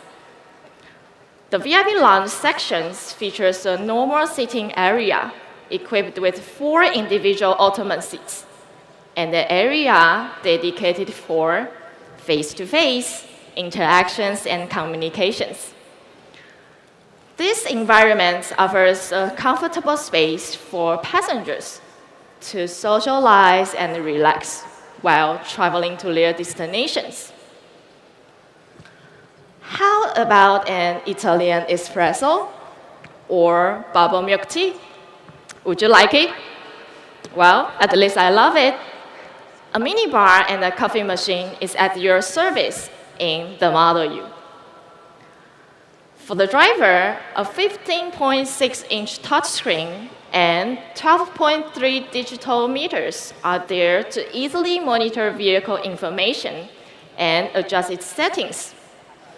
supporting the driver to provide a comfortable and safe ride. Based on our customized software and modular platform design abilities, if you can imagine it, the Model U can realize it. A VIP shuttle or a mobile office? Not a problem. By removing the interior elements and the changing seating arrangement, we then turn it into a 21-seater bus for daily transportation. How about a wellness cape for the A in your DEIA needs? Diversity, equality, inclusion, and accessibility. The Model U can be easy mobility for those who are not so mobile. Maybe you just want an RV that reflects your personality and lifestyle? You bet. This EV offers an universal mobile space solutions. Model U, just for you. The Model U marks the beginning of our journey into versatile mobile space applications. Stylish, intelligent, limitless possibility. Remember this moment. Thank you. Thank you, Emma. Now, the moment for the second of two EV, big reveals. Let's welcome Thijs Chu, Principal Project Manager at Foxconn.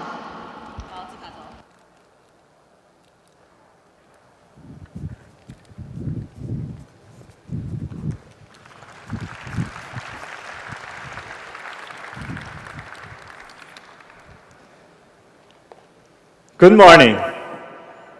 It's now time, finally time, for the Model D to reveal itself. But before we go there, I'd like to share just a little bit more about Foxconn, to provide you the background and also the perspective of how we approach our business and product developments. As Foxconn, we are working and operating within the bigger EV vision of Foxconn. And with that, we are an EV platform provider first. And the reason why we want to build reference vehicles is because we want to inspire what is possible with our platforms, to showcase what we are capable of, and to bring confidence to our partners, which requires proving ourselves more than just in design and engineering. It extends into having robust peripheral functions such as marketing, supplier management, logistics, IT systems, after-sales support, and I can go on and on and on. But regardless of the requirements, the mission for Foxconn is very, very clear. We are here to provide EV solutions and to help the adaptation of EV cars. So, with this year's reference vehicle, it marks the 4th passenger vehicle that we are working on. And with every year, we accumulate findings and lessons learned that we apply to current projects to improve ourselves. That is especially true for this year, because the Model D is utilizing our next generation platform that takes the products to the next level. With a new platform, it comes with better specifications and new technologies, of course. But it really is the user experience that we care about the most, where we spend a tremendous amount of time filtering out the most meaningful contents for the vehicle and to figure out how to design the human-machine interaction.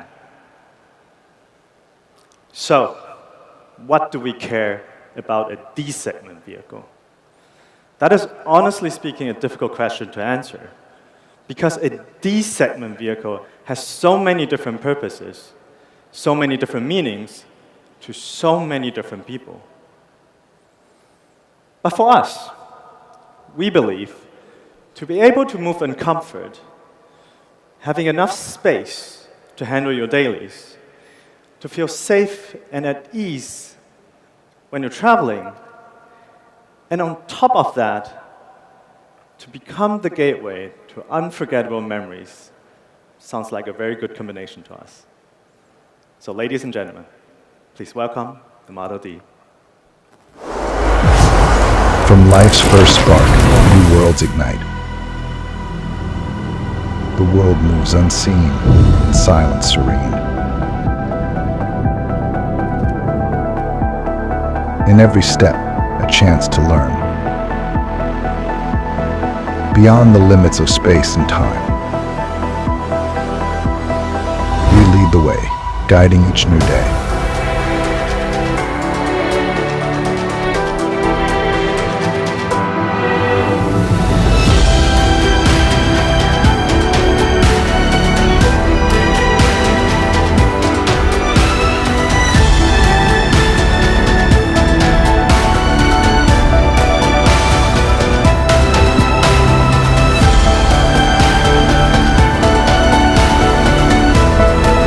Technology makes the dream.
Just look at the car.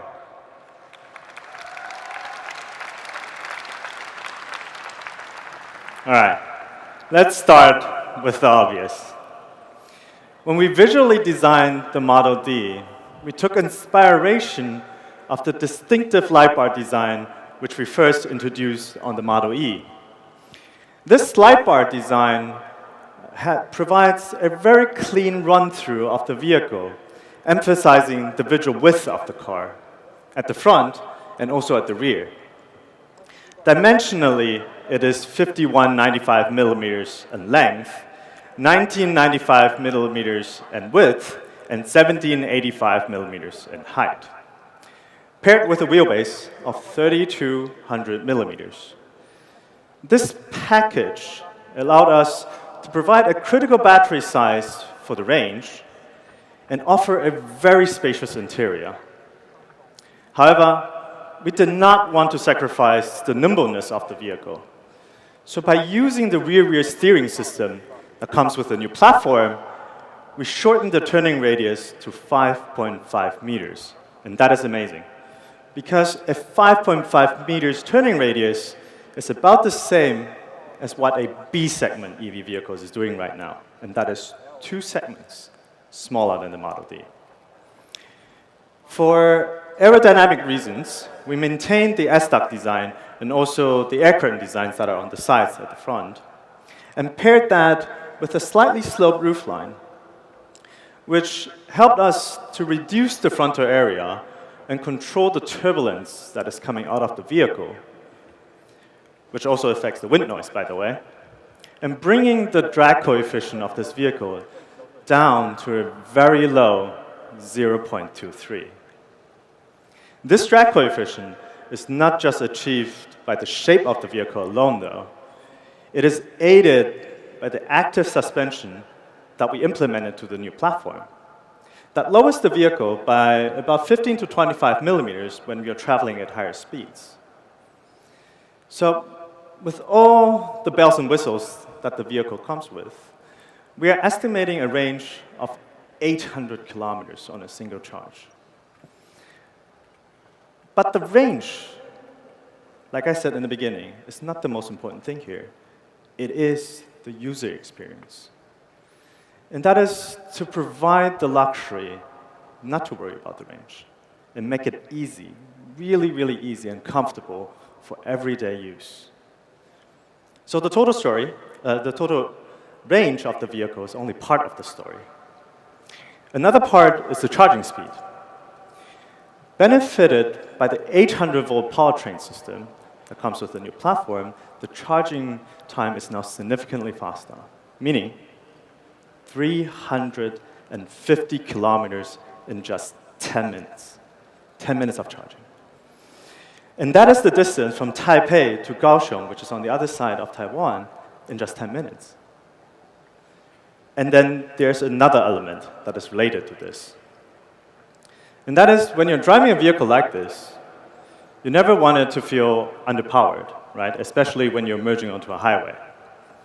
So the Model D will come with 250 kilowatt rear-wheel drive as standard, and 440 kilowatt all-wheel drive for those that need the pulling power. We'll have some fun. Before we move to the inside of the vehicle, I'd like to take your attention to the cameras that are on this car. These cameras belong to the latest ADAS system that we are developing that assists the driver moving from point A to point B under supervised condition, NOA, navigate on autopilot as we call it, making long journeys, especially long journeys, so much more relaxing and enjoyable to drive. Or sometimes we can say to be driven in, depending on your definition. So, as the door opens and getting ready for us to step inside, the vehicle drops to its minimum height again, which is another function that is related to our active suspension. Once you're inside the vehicle, you'll quickly realize that we developed a whole new user interface. This UI, crucially, includes the new connected app control function, meaning the possibility to pair personal devices to the vehicle and interact with it through those. It's a little bit like bringing your own tech to the vehicle, and that is especially useful for the people sitting in the rear. That, of course, includes functions such as digital keys, stored vehicle settings, preferences, music control, AC control, seats adjustment, seats ventilation, navigation. I could go on and on and on. The list is very long. But the list doesn't stop here, and it probably won't never stop, because new functions can always be added on later through the OTA service that is available with this platform. And all this is made possible because of the synchronization between our UI, centralized EA architecture, and the platform. And again, it's all about building up to the user experience that we like to offer. Last, but no least of this vehicle are the seats. The Model D will come with different seats later and different configurations. But these luxurious second-row seats are part of our 33-speaker sound package, allowing for a very relaxed riding position with the legs up and the backrest all the way down. It makes you feel that you're almost floating with zero gravity. And that is something we call traveling in comfort and style. As for the third row, we understand that there are times where you need the cargo space, more than the 7 seats. So they can be folded away, creating a full capacity of 1,130 liters, like you see here. And that is the Model D, for now. With the developments it will still go through, we urge ourselves to make it a product that is as much as possible focused on the user. Because the Model D stands for a dedication of the entire Foxconn family to excellence. And with that, I thank you all for listening today. Thank you, Tice, and all of our morning speakers.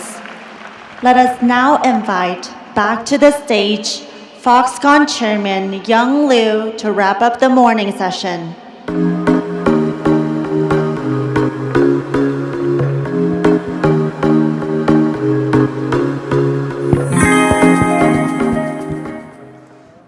今天早上的秀，大家觉得精不精彩啊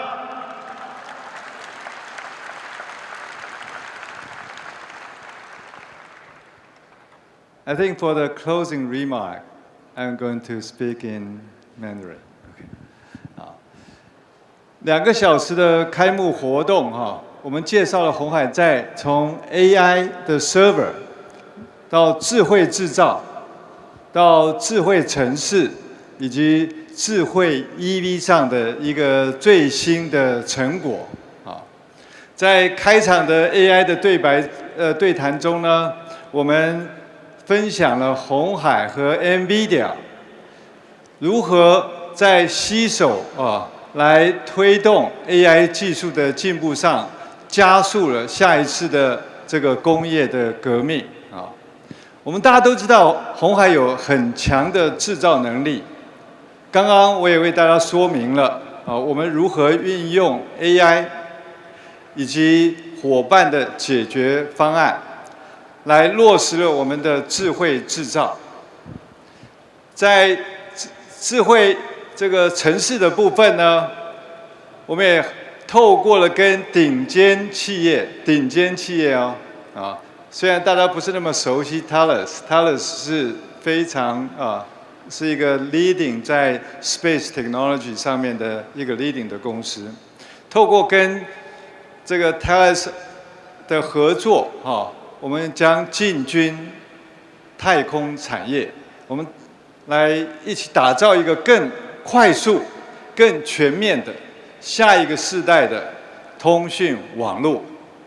另外，在智慧电动车的领域，大家都看到了，我们推出了2款全新的电动车型 ，Model D 跟 Model U， 这使得我们这个鸿海在电动车的家族更加的完整、更加的壮大。同时，我们也会结合我们更多的储能的伙伴，一起来建立一个完整的绿色供应链。而在接下来的1天半时间里，我们还邀请了一些包括诺贝尔奖得主在内，总共有60位世界一流的专家学者们，会在这个各个论坛里面一一跟大家来分享我们在全球最新的科研技术。我也要利用这个机会，特别谢谢我们所有参与的合作伙伴们。今年的分论坛和展览，因为有你们，所以这个更加的这个精彩。同时，我也要感谢我们的团队们，包括鸿华先进，以及投入电池、电机、电控，还有这个软体以及 IC 设计的同仁们，经过过去3年的打拼，充分的展现出来鸿海集团 time to 这个 market， 还有 time to cost 的鸿海速度。最后，我也要感谢我们这个筹办的团队在过去半年的时间筹办了这个活动，也非常感谢他们所付出的辛劳。最后，也是最重要的，我要感谢在座的各位这个贵宾们我们的贵宾有来自我们的合作伙伴，还有来自20个国家的外交使节们以及我们 MIH 的一些伙伴们。当然，最重要的就是我们的有一些是我们的股东们。谢谢你们来参加我们的鸿海科技日，来见证我们台湾在科技发展上面的一些努力的一些成果。我也期盼鸿海科技日能够起到一个带头的作用，未来可以有越来越多的台湾科技公司举办类似的展演，大家一起来把台湾最好的科技成就来展现给全世界。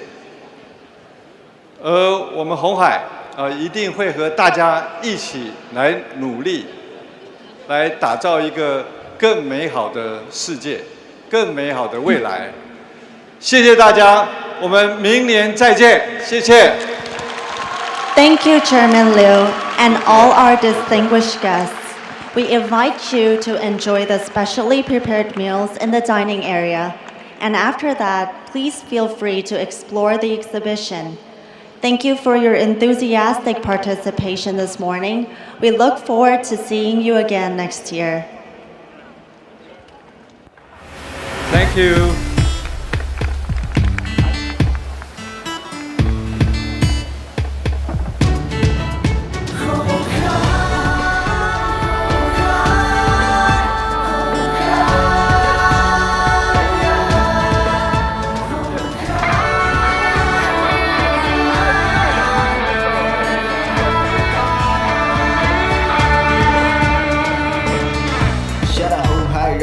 胸，让我不再需要低着头。瞳孔里藏着的一个梦，我该是上天让我带着这份骄傲振作。Been a long time， 还不弄不通。Been a long time， 不知怎么做。每个阻碍让我更加懂当咬紧牙关，没有什么事是真的撑不过。